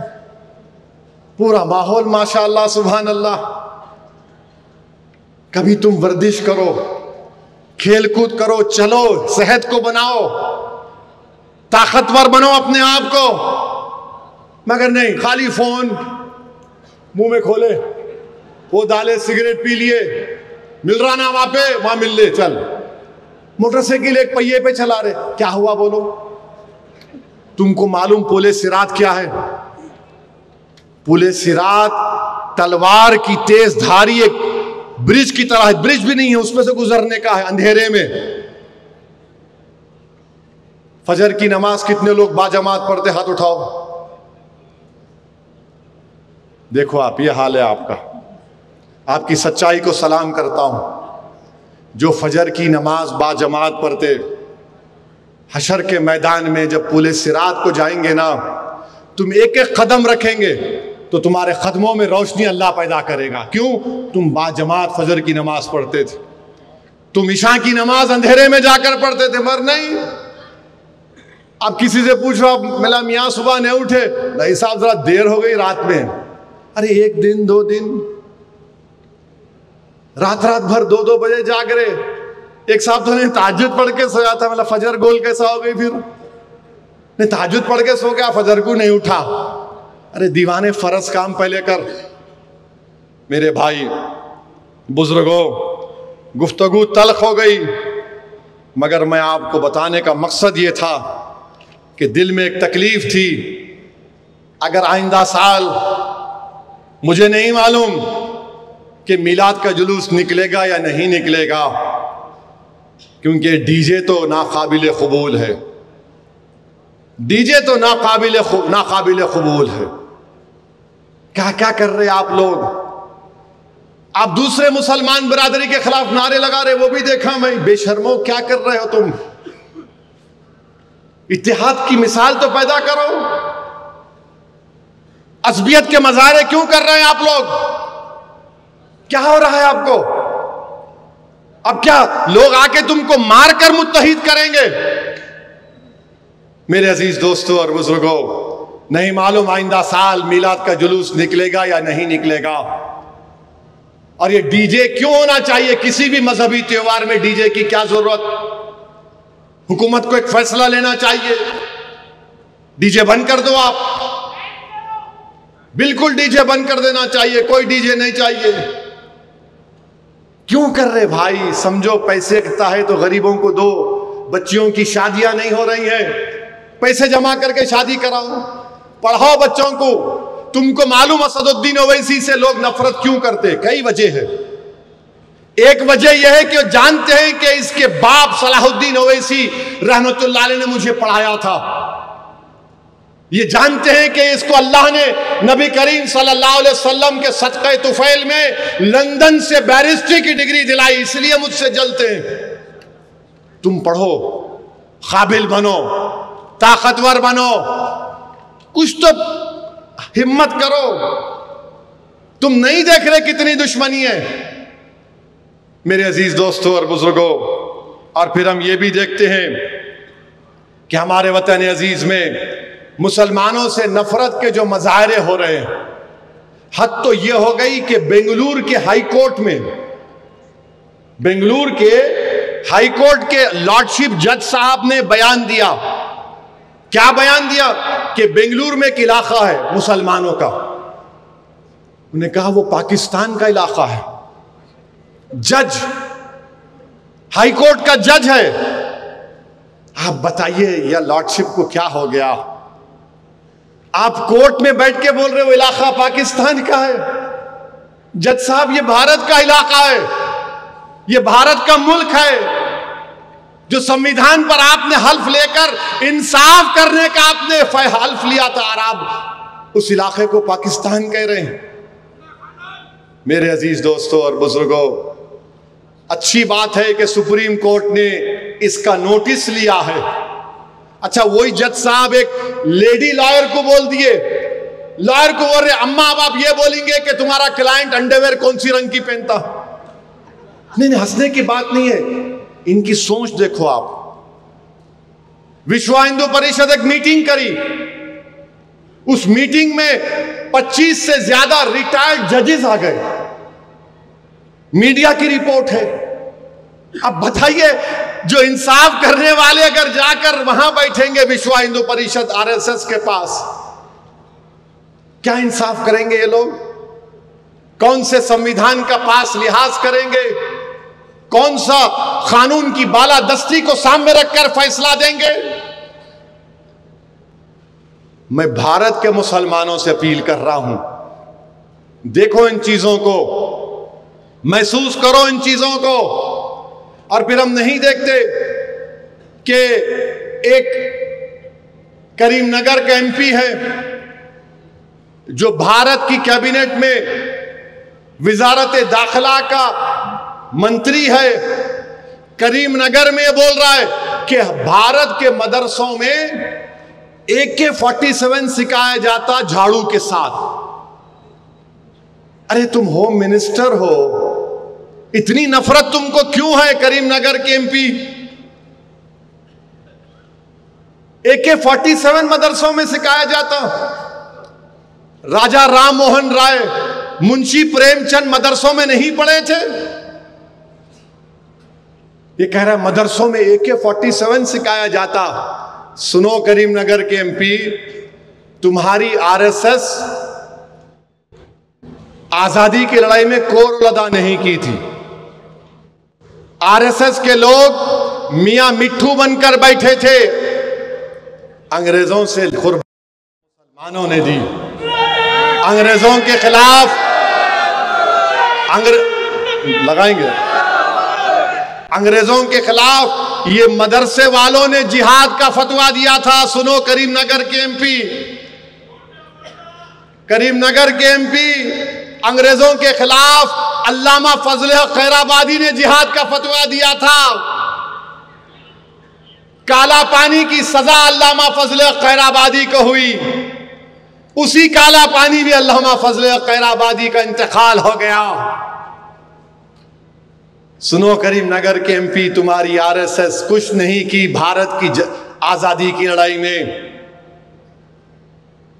मुरादाबाद के वाली में दीन हजरत काफी जब फांसी के फंदे पर जा रहे थे तो मुस्कुरा रहे थे, नाते शरीफ पढ़ रहे थे। तुम नहीं जानते हमारी तारीख को करीमनगर के एमपी। तुमको इस्लामोफोबिया की एक बीमारी है, मुसलमानों से नफरत करना तुम्हारी फितरत है, और तुम्हारा प्राइम मिनिस्टर झूठा है। सबका साथ, सबका विकास, सबका विश्वास, और ये करीमनगर का इनका कैबिनेट का मंत्री AK-47 सिखाया जाता कहते। अरे तू कह का होम मिनिस्टर है, उस मदरसे में AK-47 निकाला तू? कौन से मदरसे में AK-47 है? हमारे मदरसों में मुड़ी, हमारे मदरसों में बच्चों को जबान से नरम गुफ्तगू करना सिखाया जाता। हमारे मदरसों में बच्चों को अल्लाह का खौफ पैदा किया जाता और मोहम्मद सल्लल्लाहु अलैहि वसल्लम पर मर मिटने का जज्बा सिखाया जाता है। ये हमारे मदरसे, इन आके बोल रहे AK-47। अच्छा, AK-47 आप होम मिनिस्टर है ना, मणिपुर में 800 हथियार पुलिस के लेके भाग गए, अब तक नहीं मिले। अरे जाना वहां पे मणिपुर को, तू मोदी नहीं गए मणिपुर को। वहां पर ईसाई लोगों का, महिलाओं का, खवातीन का रेप हुआ, एक दो नहीं, सौों की तादाद में। पुलिस के जहां हथियार रखा जाता है वहां से 800 हथियार लूट के भाग गए। हम लोग बोलते ना, ख्वाजा का लंगर है, लूट के जा। पूरे हथियार लूट के भाग गए। इन्हों बोरे मदरसों में AK-47। जरा मणिपुर को जाओ मंत्री जी, अच्छी सिक्योरिटी रख के जाना। मां नहीं जाएंगे, मगर हमारे मोदी जी क्या किए? मणिपुर जल रहा है, पिछले 1 साल के करीब हो गया। यूक्रेन की जंग बंद कराने के लिए NSA को भेजे, पुतिन के पास, ज़ेलेंस्की के पास। मोदी जी, घर में आग लगी उसको तो बुझाओ। घर में आग लगी, घर की फिक्र नहीं है, यूक्रेन में जंग नहीं होना। क्या एक्टिंग करते, वाह। वहां ज़ेलेंस्की के पास गए, हाथ पकड़ लिए, बहुत खराब हुआ, इतने बच्चे मर गए। ओह, मोदी, मणिपुर में सौों की तादाद में ईसाई औरतों की अस्मत रेजी की गई। चर्चिस, 100 से ज्यादा चर्चिस को जला दिया गया। आप वहां क्यों नहीं जाते मोदी जी? नहीं, यूक्रेन की जंग बंद कराएंगे, पुतिन से मिलेंगे। क्या बात है, घर जल रहा है मगर घर की फिक्र नहीं। मगर पड़ोसी के घर में झांक रहे, क्या पकड़ा देखता हूं जरा। मोदी जी, ये झांकना छोड़ दो, अच्छा नहीं है। अब वो क्या क्या हो गई नहीं मालूम। यूक्रेन, अब आप देखे देखे देखो देखो, ये देखो, जश्न रहमतुल आलमीन है। ये जो मक्के के मुशरिकीन ऐसी करते थे, जब रसूलुल्लाह सल्लल्लाहु अलैहि वसल्लम उनको दावत हक देते थे तो सीटी मारते थे। अगर जज्बात के मजारे करना है तो नारा लगाओ, नारे तकबीर, नारे तकबीर। ये होना। सुनो, हाँ सुनो, सुनो, अभी सुनो, 3:30 हो गए। हाँ टाइम है, टाइम है, मैं नहीं जा रहा हूं। मेरा आपका दफ्तर है, अपना घर है, कौन रोकता अपने घर में? अपना घर है, बैठो। दारुस्सलाम है। अभी तो और बोलना है, जरा मसाला बहुत है आज। हाँ हाँ, तो अब आप देखो बुलडोजर। ये बुलडोजर जो है, सुनिए सुनिए, बुलडोजर जो है, कहाँ लिखे जी?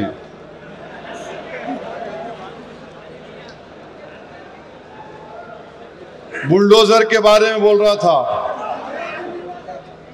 बुलडोजर जो है, हाजी शहजाद अली, छतरपुर मध्य प्रदेश में, एक जालिम महाराष्ट्र में रसूलुल्लाह सल्लल्लाहु अलैहि वसल्लम में गुस्ताखी करने की कोशिश करा। कभी नहीं बोला गुस्ताखी किया, गुस्ताखी करने की कोशिश करा। अगर कोई वो दीवाना आसमान को देख के थूका तो थूक भी किस पे गिरता? कोशिश किया। तो हाजी शहजाद अली जो है 20,000 स्क्वायर फीट का अपना नया घर बनाए। एहतजाज किए उस मलून के खिलाफ। अच्छा, जो रसूलुल्लाह सल्लल्लाहु अलैहि वसल्लम की शान में गुस्ताखी करता, उसको कुरान क्या बोला मालूम आपको? वलीद बिन मुगीरा, नाम याद रख लो। ये रसूलुल्लाह सल्लल्लाहु अलैहि वसल्लम की शान में गुस्ताखी किया तो रसूलुल्लाह सल्लल्लाहु अलैहि वसल्लम बोले कि इसमें कई ऐब है, गलतियां हैं। उसको बुला के बोले तेरे में ये ऐब है, तेरे में ये ऐब है, मानते गया। बाद में अल्लाह के रसूल सल्लल्लाहु अलैहि वसल्लम बोले तू अपने बाप की औलाद नहीं है, तू अपने, नहीं कुरान में है ये, पूछो आप, तुम अपने बाप की औलाद नहीं है। वो अपनी जाके अपनी अम्मा से पूछा, अम्मा बताओ सही सही बोलो क्या ये सच है? तो बोले हाँ, मैं अपना मुंह काला करके तेरे को पैदा करी। तो जितने भी दुनिया में अल्लाह के रसूल सल्लल्लाहु अलैहि वसल्लम की शान में गुस्ताखी करने की कोशिश कर रहे हैं, वो तमाम के तमाम वलदुल हराम है। कुरान बोल रहा हूं, मैं अपनी कुरान की बात कर रहा हूं, फ्रीडम ऑफ रिलीजन। तो खैर हाजी सयाद अली एहतजाज किए, पुलिस को मेजर दिए, गड़बड़ हो गई, उन्होंने समझाए, पत्थर फेंक दिए। तो मध्य प्रदेश की पुलिस बुलडोजर ले जाकर 20,000 स्क्वायर फुट का घर तोड़ दिए, 20,000 स्क्वायर फुट का। हाजी शहजाद अली ने बयान दिया कि मैं अल्लाह के रसूल सल्लल्लाहु अलैहि वसल्लम की अजमत के लिए एहतजाज किया। एक 20,000 स्क्वायर फुट का घर क्या, ऐसे 10 घर मैं आका पर कुर्बान करता हूं। मगर मेरे भाई हाजी शहजाद अली का नुकसान हो गया। नए घर में सामान रख रहे थे, बीजेपी की जालिम हुकूमत ने घर को तोड़ दिया। मोदी के बुलडोजरों ने मुसलमानों के घरों को निस्तो नाबूद कर दिया। मोदी के बुलडोजरों ने मुसलमानों के घरों को चुन चुन कर, एक मोहल्ले में 20 घर है तो एक मध्य प्रदेश का डीएम बोल रहा है कि सिर्फ मुसलमानों के घर को तोड़ूंगा, सिर्फ मुसलमानों के घरों को तोड़ दिया जा रहा है। और फिर कोई एक महाराष्ट्र में बोल रहा है कि मस्जिद में घुस के मारूंगा। सुनिए सुनिए, मस्जिद में घुस के मारूंगा। प्राइम मिनिस्टर, क्या कानून उस पर लागू नहीं होगा जो कह रहा है कि मस्जिद में घुस के मारूंगा? क्यों कह रहा है वो? क्योंकि जानता है कि मोदी इख्तिदार पर है, इसीलिए मस्जिद में घुस के मारूंगा। मेरे भाई, इस मुल्क में मुसलमानों के खिलाफ जो नफरत के मजाहरे किए जा रहे हैं, मैं बार बार कह रहा हूं, ये वही तारीख को दोहराई जा रही है जो हिटलर के जमाने में होती थी। हिटलर के जमाने में हिटलर यहूदियों पर ऐसा ही जुल्म करता था, इनके घर को तोड़ दो, इनके कारोबार को तोड़ दो, इनको मुल्क का दुश्मन करार दो, इनके खिलाफ पिक्चरें बनाओ। अब तो जजेस भी बोलना शुरू कर दिए, लॉर्डशिप भी बोलना शुरू कर दिए। मेरे भाई जागो, मुत्तहिद हो जाओ। ये नफरत जो मुसलमानों के खिलाफ पैदा कर दी गई है, अब कोई बोलने के लिए तैयार नहीं है। महाराष्ट्र में कोई सेकुलर पार्टी का लीडर उस जालिम के खिलाफ बोलने के लिए तैयार नहीं है जिसने हमारे आका मोहम्मद सल्लल्लाहु अलैहि वसल्लम के शान में गुस्ताखी करने की कोशिश की। सिवाय इम्तियाज जलील के कोई आवाज नहीं उठा रहा है। मैंने इम्तियाज जलील से कहा, मजलिस के जिम्मेदारों से कहा, अपना फर्ज आप निभा रहे हैं, अल्लाह आपको सलामत रखे, अल्लाह आपकी कोशिशों में बरकत अता करेगा, अल्लाह कामयाब करेगा। मेरे अजीज दोस्तों और बुजुर्गों, फिर आप ये भी देखते हैं कि लोग हमारे मुल्क में एक कानून बना रहे हैं, कोशिश कर रहे हैं कि वक्फ की जायदाद हमसे छीन ली जाए।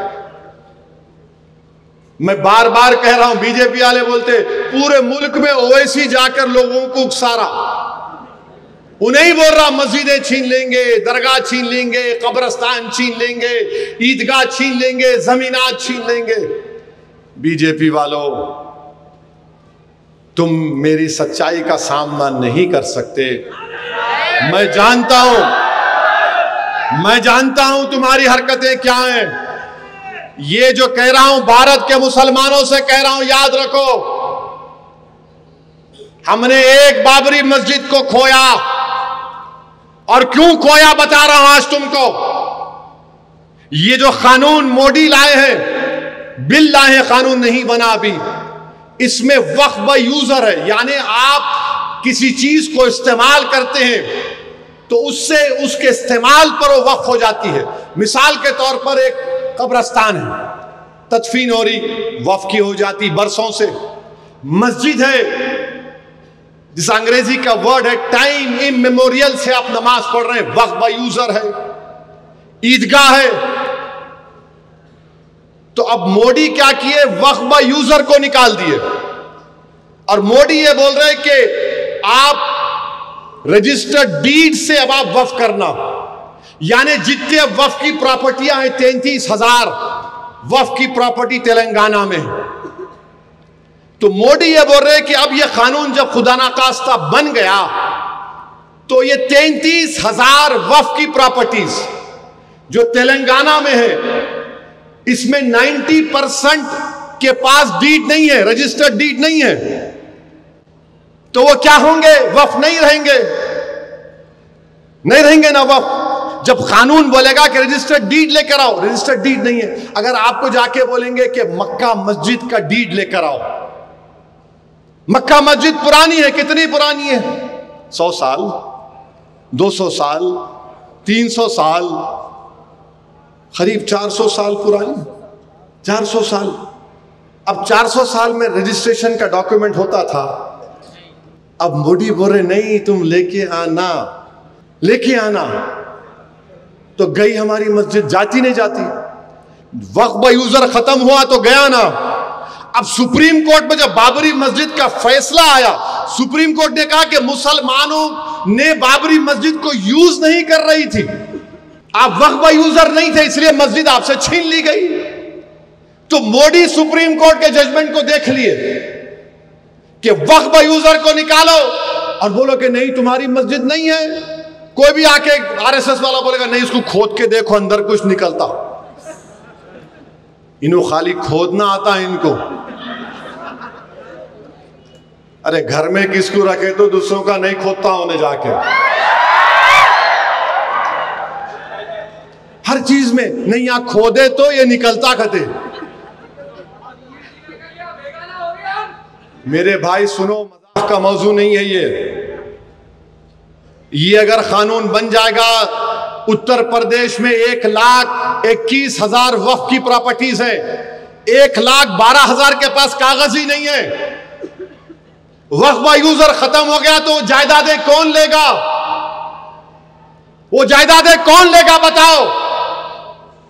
तुम्हारे पास लीगल उसके ऊपर इख्तियारी नहीं होगा, कोई भी घुस जाएगा। वक्फ बाय यूजर निकाल दिए। अच्छा, और एक बात याद रखो आप, ये बार बार टीवी पे आके ये आरएसएस की जहनियत के लोग एक बात बोलते हैं, क्या बोलते हैं, वक्फ बोर्ड में 8,70,000 की प्रॉपर्टी है और 9,40,000 एकड़ जमीन है। ये बोलते टीवी पे हर एंकर, वक्फ बोर्ड के पास जो है 9,40,000 एकड़ है। आर्मी और रेलवेज के बाद वक्फ के पास इतनी प्रॉपर्टी है। तो कभी कभी दिल बोलता है कि मैडम, या एंकर से बोलना पड़ेगा, बाबू हम क्या कान में फूल लगा के लाल बस से उतरे अभी। आपको बताता हूं इनकी झूठ।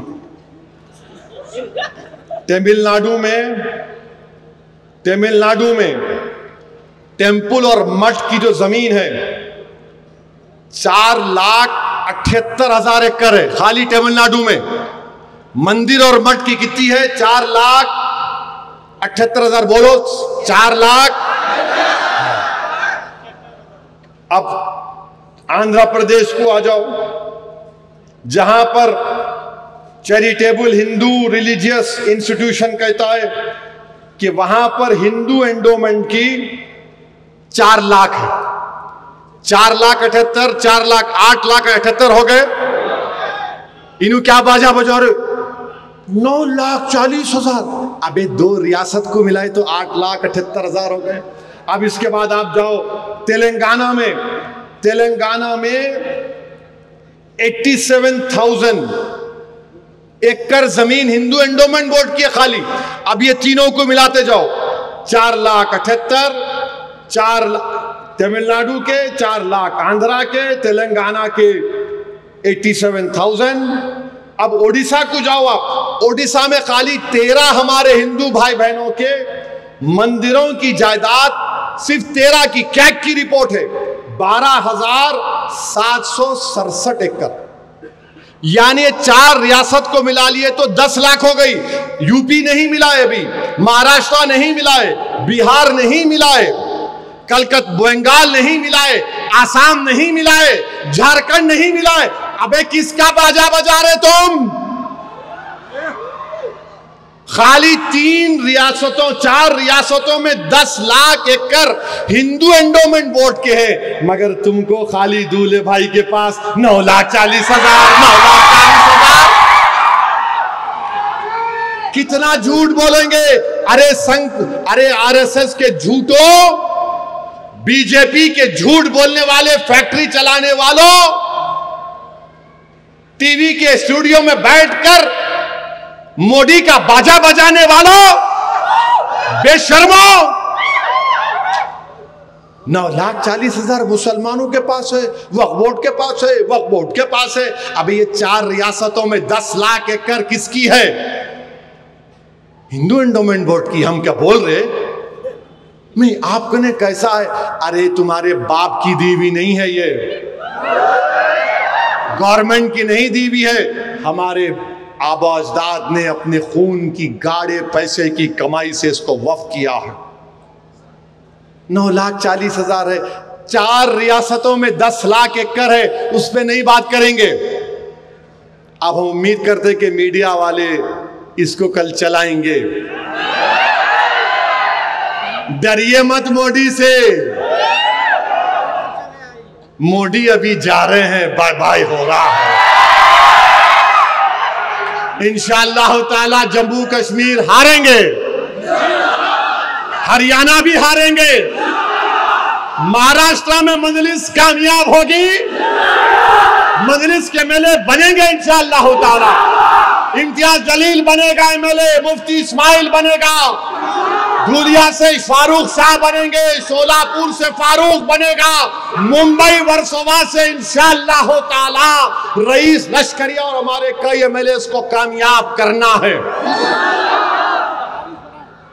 महाराष्ट्र की विधानसभा में जाना है और जाकर उनसे पूछना है, कौन है वो जो बोल रहा था मस्जिद में घुस के मारेंगे?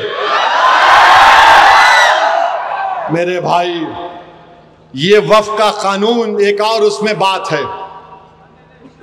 अब आप क्या कर रहे? स्टेट वक्फ बोर्ड में कोई हिंदू नहीं बन सकता मेंबर, सेंट्रल वक्फ काउंसिल में भी हिंदू नहीं बन सकता सिवाय मिनिस्टर के। मोदी जी बोल रहे हैं आपको इतनी तकलीफ क्या हिंदू को लेके आए? तो हमारे को तकलीफ हिंदू भाइयों से नहीं है, हम हिंदू भाइयों से हमारी कोई तकलीफ नहीं है। हमारी तकलीफ यह है कि हिंदू एंडोमेंट बोर्ड जो है, अब जैसा कि उत्तर प्रदेश में काशी विश्वनाथ टेम्पल एक्ट है, उसमें उसका कमिश्नर भी मुसलमान नहीं हो सकता, कानून में लिखा हुआ है। उसमें मेंबर खाली हिंदू हो सकता है, अगर उन्हें हिंदुइज्म को छोड़ दिया तो उसकी मेंबरशिप आउट। वैसे ही आप चले जाइए तमिलनाडु में ऐसे ही कानून है, आंध्र प्रदेश में, कर्नाटका में, उड़ीसा में। जब वहां पर कोई नॉन हिंदू नहीं बन सकता, यहां पर कैसे बनेगा? अच्छा, फिर ये कानून में क्या बोल रहे? अब आज की तारीख में एक हिंदू भी वक्फ कर सकता है,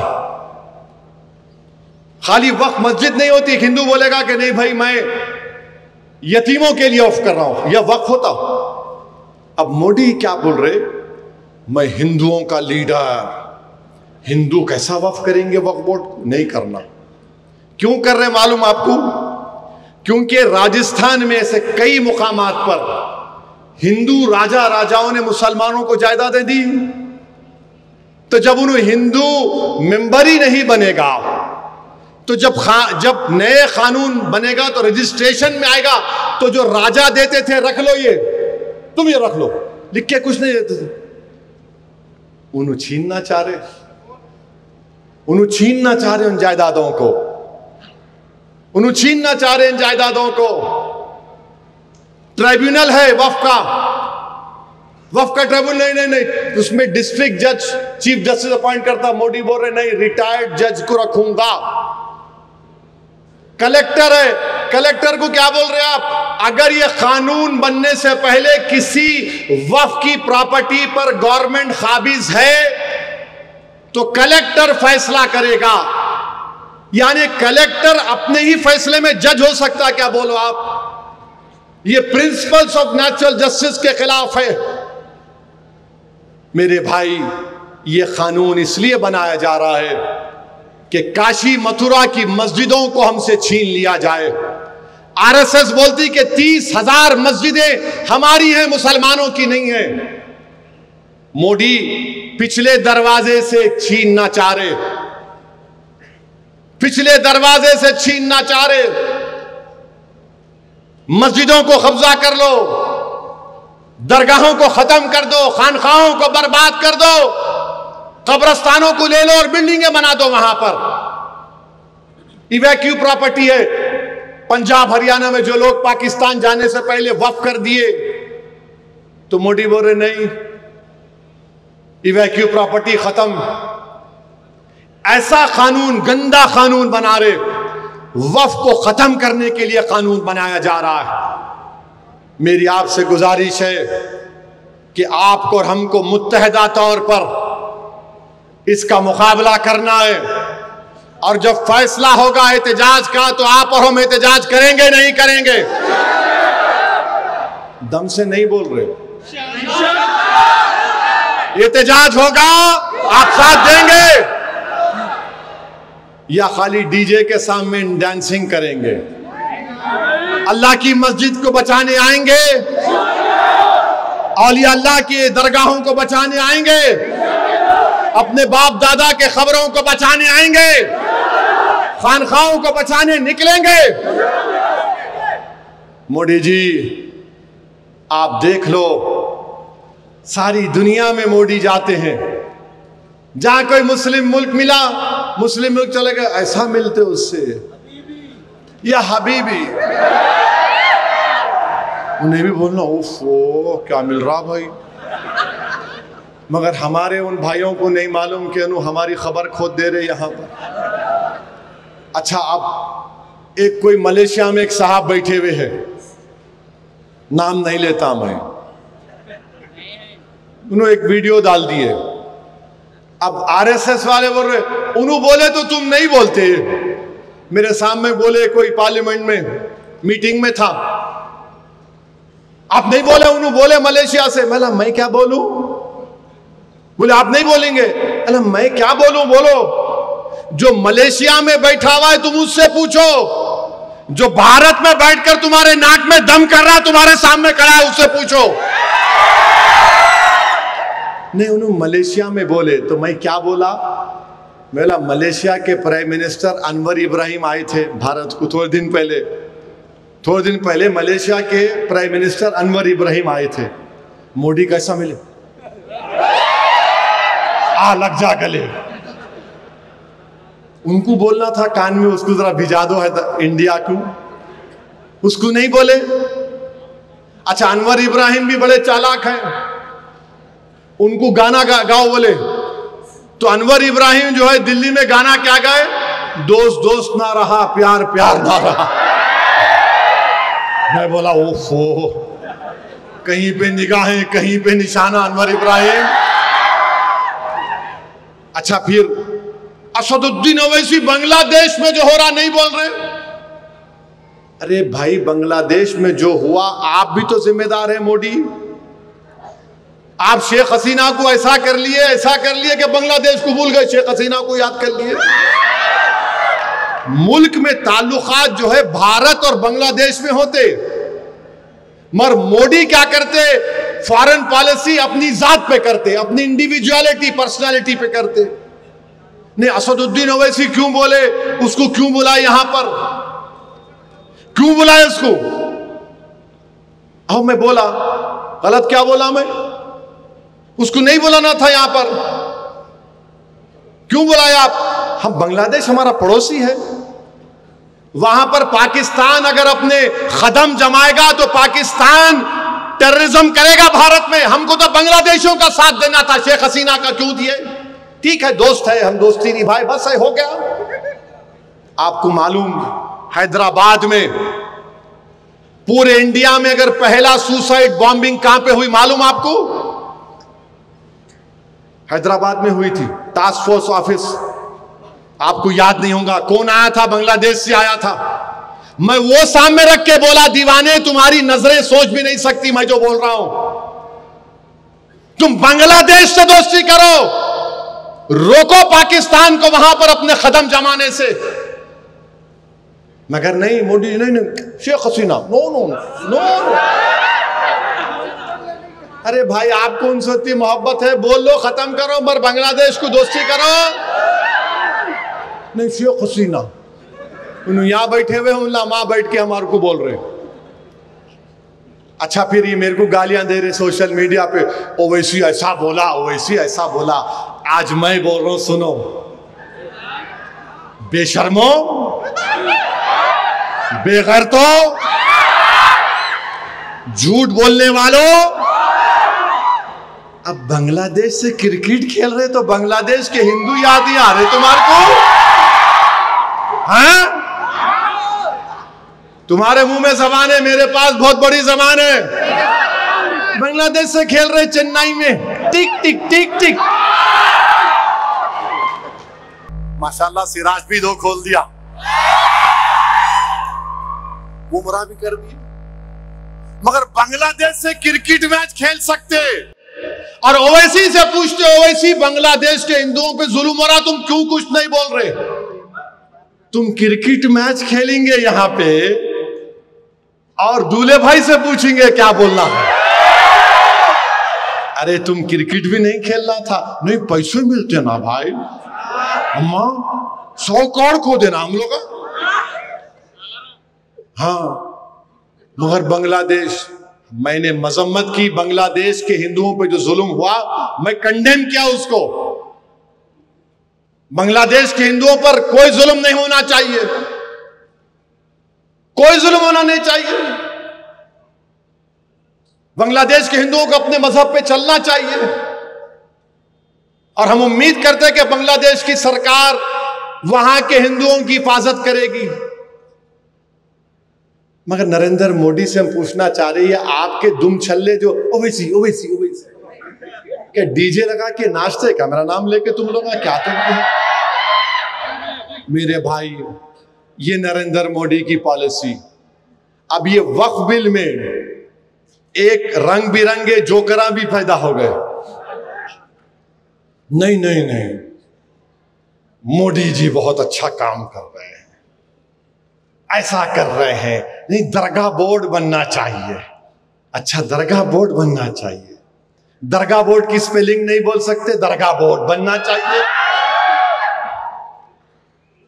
और क्या बोलते हैं, एक साहब बोल रहे, मैं सुल्तान हिंद मोइनुद्दीन चिश्ती रहमतुल्लाह अलैह ख्वाजा अजमेरी सुल्तान हिंद का जानशीन हूं। कितना झूठ बोलते। अरे पापियों, जुल्म है तुम्हारा, तुम गरीब नवाज के जानशीन हो। अरे तुम्हारे से बड़ा झूठा नहीं है। ख्वाजा गरीब नवाज सुल्तान हिंद का जानशीन कोई है तो खुतबुद्दीन बख्तियार काकी है, तुम नहीं हो। तुम खाली वहां पर एक नॉमिनल हेड हो, खुतबुद्दीन बख्तियार काकी रहमतुल्लाह अलैह का कोई जानशीन है तो बाबा फरीद है। बाबा फरीद का अगर कोई जानशीन है तो कलियर का मेरा साबिर पिया है और मेरे महबूब इलाही निजामुद्दीन औलिया है, तुम नहीं हो। निजामुद्दीन औलिया का कोई अगर जानशीन है तो नसीरुद्दीन चिराग दहली है, तुम नहीं हो। नसीरुद्दीन चिराग दहली का कोई जानशीन है तो बंदा नवाज गेसू दराज है। अरे पापियों, तुम जानशीनी की बात करते हो? तुम हिम्मत कैसा करे बोलने के लिए जानशीन है? अरे मैं सियासी तौर पर कह रहा हूं, असदुद्दीन ओवैसी जैसे 100 भी आ जाए तो मैं सालार का जानशीन नहीं हो सकता। मैं मेरे जैसे 1000 आ जाए तब भी मैं फखरे मिल्लत का जानशीन नहीं हो सकता। मैं जिसने उस औलिया अल्लाह की इज्जत की, उनके खादिम बनकर, तो दुनिया ने उनका नामो निशान रोशन कर दिया। कचौचे शरीफ के दरगाह है, वहां के आस्थाने से जो खादिम है मखदूम अशरफ समनानी, उन्होंने खादिम बनकर रूहानी फैज हासिल किया तो दुनिया ने उनको मदनी मियां और हाशमी मियां बना दिया। जिसने कुर्बानियां दी, अगर कोई बोलेगा कि मैं गौसे आजम का जानशीन हूं, अभी आसमान को देख रहा है तू जमीन पे भी नहीं रह सकता। जानशीन है, तबीयत को बना लिया तुम लोग, जानशीन है। वो लोग हैं सलीम चिश्ती रहमतुल्लाह अलैह के सामने बादशाह अकबर आकर झुक गया, हाथ बांधकर खड़े हो गया और कहा कि दुआ करिए। अकबर का महल बर्बाद हो गया, अकबर के महलात वीरान खंडेर में तब्दील हो गए, मगर सलीम चिश्ती का आस्थाना आज भी आबाद है, कल भी आबाद रहेगा। मखदूम अशरफ समनानी ईरान से आए बादशाह थे, बादशाहों की बादशाह खत्म हो गई, मखदूम अशरफ समनानी का आस्थाना आबाद है, आबाद रहेगा। हजरत यूसुफैन है, औरंगजेब की फौज खत्म हो गई, औरंगजेब खत्म हो गया, मगर आस्थाने यूसुफैन आबाद है। मुराद शाह धोती रहमतुल्लाह अलैह, मुगलों की फौज गई, वो खत्म हो गए, मुराद शाह धोती का आस्थाना आबाद है। मुगलों की फौज जा रही थी, बुरहाने शाह साहब किबला खड़े थे, उनका आस्थाना आबाद है, बादशाहों की बादशाहत खत्म हो गई। जरजरी बख्श रहमतुल्लाह अलैह, बुरहानुद्दीन गरीब रहमतुल्लाह अलैह, आलमगीर ने कहा कि मेरे पीर के खदमों में दफना दो, वो आस्थाने आबाद है। मेरे भाई अबुल हसन शादली, जिसने उनका खादिम बनकर खिदमत की, वो इब्ने अताअल्लाह इस्कंदरी बन गया। याद रखो, ये औलिया अल्लाह का नाम लेकर तुम जो मोदी का बाजा बजा रहे हो ना, हाँ, तुम गरीब नवाज के जानशीन नहीं हो, तुम महबूब इलाही के, कुतुबुद्दीन बख्तियार काकी के, बाबा फरीद के, नसीरुद्दीन चिराग दहली के, बंदा नवाज गेसू दराज के तुम जानशीन नहीं हो, तुम यकीनन मोदी के जानशीन हो, तुम मोदी के जानशीन हो। अरे तुम कहां से आकर क्या कर रहे हो? आपको मालूम, जो ये रंग बिरंगी कपड़े पहन के ड्रामा कर रहे हैं, इनको 2 करोड़ रुपये सालाना मिलते दरगाह से, 5% इंक्रीमेंट। दरगाह बोर्ड बनाना, 2 करोड़ रुपये जो खा रहे तुम, कितना काम किए गरीबों के लिए, बेवाओं के लिए, यतीमों के लिए। याद रखो, अगर मुंह खोलूंगा ना, बहुत बोल सकता हूं मैं। जो आज वक्फ की इस बिल की तायीद कर रहे हैं, बाजा बजा रहे हैं, बेशर्मो हो तुम। मेरा एक ही उनसे सवाल है, अगर तुम बोलते ये सूफीज्म है और हमारे रस्म रिवाजात अलग हैं, तो बताओ वो शरीयत के ताबे है या शरीयत के बाहर है? अगर शरीयत के ताबे है तो कानून की जरूरत नहीं है, मौजूदा कानून काफी है। अगर शरीयत के ताबे नहीं है तो फिर तुम्हारी मर्जी, बोलो तुम। 1937 शरीयत एप्लीकेशन एक्ट सेक्शन 2 कहता है कि वक्फ के मामले में शरीयत को फॉलो करना पड़ेगा। और जो सूफी है पहले उसको अपनी जात में फना होना पड़ता है। वो पहला कदम है सूफी के लिए, पहला कदम है कि अपनी जात को खत्म करो, फिर आखिरी में अल्लाह की राह में फना होना, फना फिल्लाह। इन्होंने तो पहले कदम पे मोदी पे फना हो गए, आई लव यू, अपनी जात को भूल ही गए। जुनैद बगदादी रहमतुल्लाह अलैह ने सूफी क्या है बताया था। जुनैद बगदादी ने कहा कि सूफी वो है जो दुनिया में मर गया और अल्लाह के लिए जिंदा है। जो दुनिया में मर गया अल्लाह के लिए जिंदा है। इन वरने में दुनिया में जिंदा हूं मोदी जी के लिए। हाय तेरी मोहब्बत, हाय तेरी मोहब्बत। मेरे भाई, मैं भी एक वली से मेरी मुलाकात हुई, एक बल्कि खुतुब वक्त से।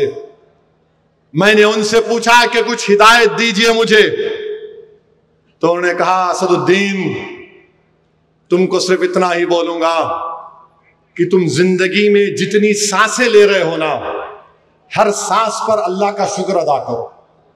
आप सोचो, अगर हम सांस लेना बंद कर दिए मर जाते, अल्लाह हमको जिंदा रख रहा, तो तुम एक एक सांस जो ले रहे अल्लाह का शुक्र अदा करो, अल्लाह का शुक्र अदा करो, अल्लाह का शुक्र अदा करो।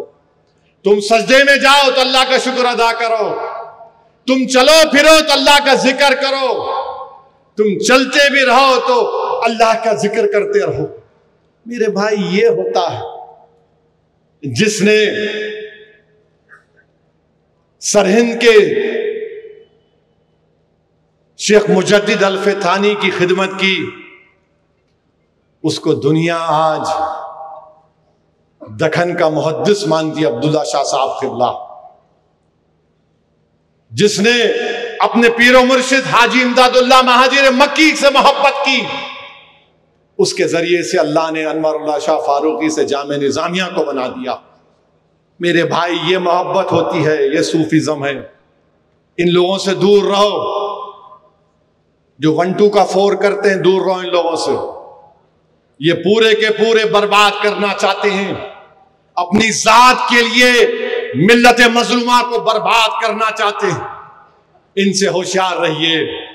और हम भारत के वजीर आजम से कह रहे हैं, आपके 10 साल में आपने हजारों घरों को बर्बाद किया बुलडोजर से। दिल्ली के फसादात में बच्चों की रिहाई अमल में लाई जा रही है। 3-3 साल के बाद दिल्ली की पुलिस ने झूठे मुकदमे आयद किए। तो मोदी जी, आरएसएस तुम्हारे लिए किसी शायर ने अच्छा कहा था, किताब सादा रहेगी कब तक, किताब सादा रहेगी कब तक, कहीं तो आगाज बाब होगा। किताब सादा रहेगी कब तक, कभी तो आगाज बाब होगा। जिन्होंने बस्ती उजाड़ डाली, कभी तो इनका हिसाब होगा। अब हिसाब होगा इंशाअल्लाह ताला। मोदी जी, आप हारेंगे, अब एक के बाद एक आप हारेंगे इंशाअल्लाह ताला।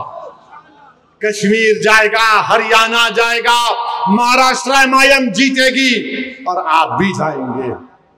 मेरे अजीज दोस्तों और बुजुर्गों, मेरी आपसे एक ही गुजारिश है कि अल्लाह के रसूल सल्लल्लाहु अलैहि वसल्लम से सच्ची और पक्की मोहब्बत करिए और इस्लाम में पूरी तरह दाखिल हो जाइए। नमाजों के पाबंद बनिए, मस्जिदों को आबाद रखिए, बेटियों को, अपनी बीवियों पर जुल्म मत करिए, बाप से बदतमीजी मत करिए, अच्छे इंसान बनिए। तो आपसे अपील करता हूं कि वक्फ के कानून के खिलाफ हमको all India Muslim personal law board के हुक्म पर अपना एहतजाज तैयार रखना पड़ेगा। तो आप तमाम का शुक्रिया और मेरे साथ नारा लगाइए, नारे तकबीर, नारे तकबीर, नारे तकबीर। अस्सलाम वालेकुम। पुरअमन तरीके से अपने घरों को जाइए। कल मुशायरा होगा, जरूर तशरीफ लाइए।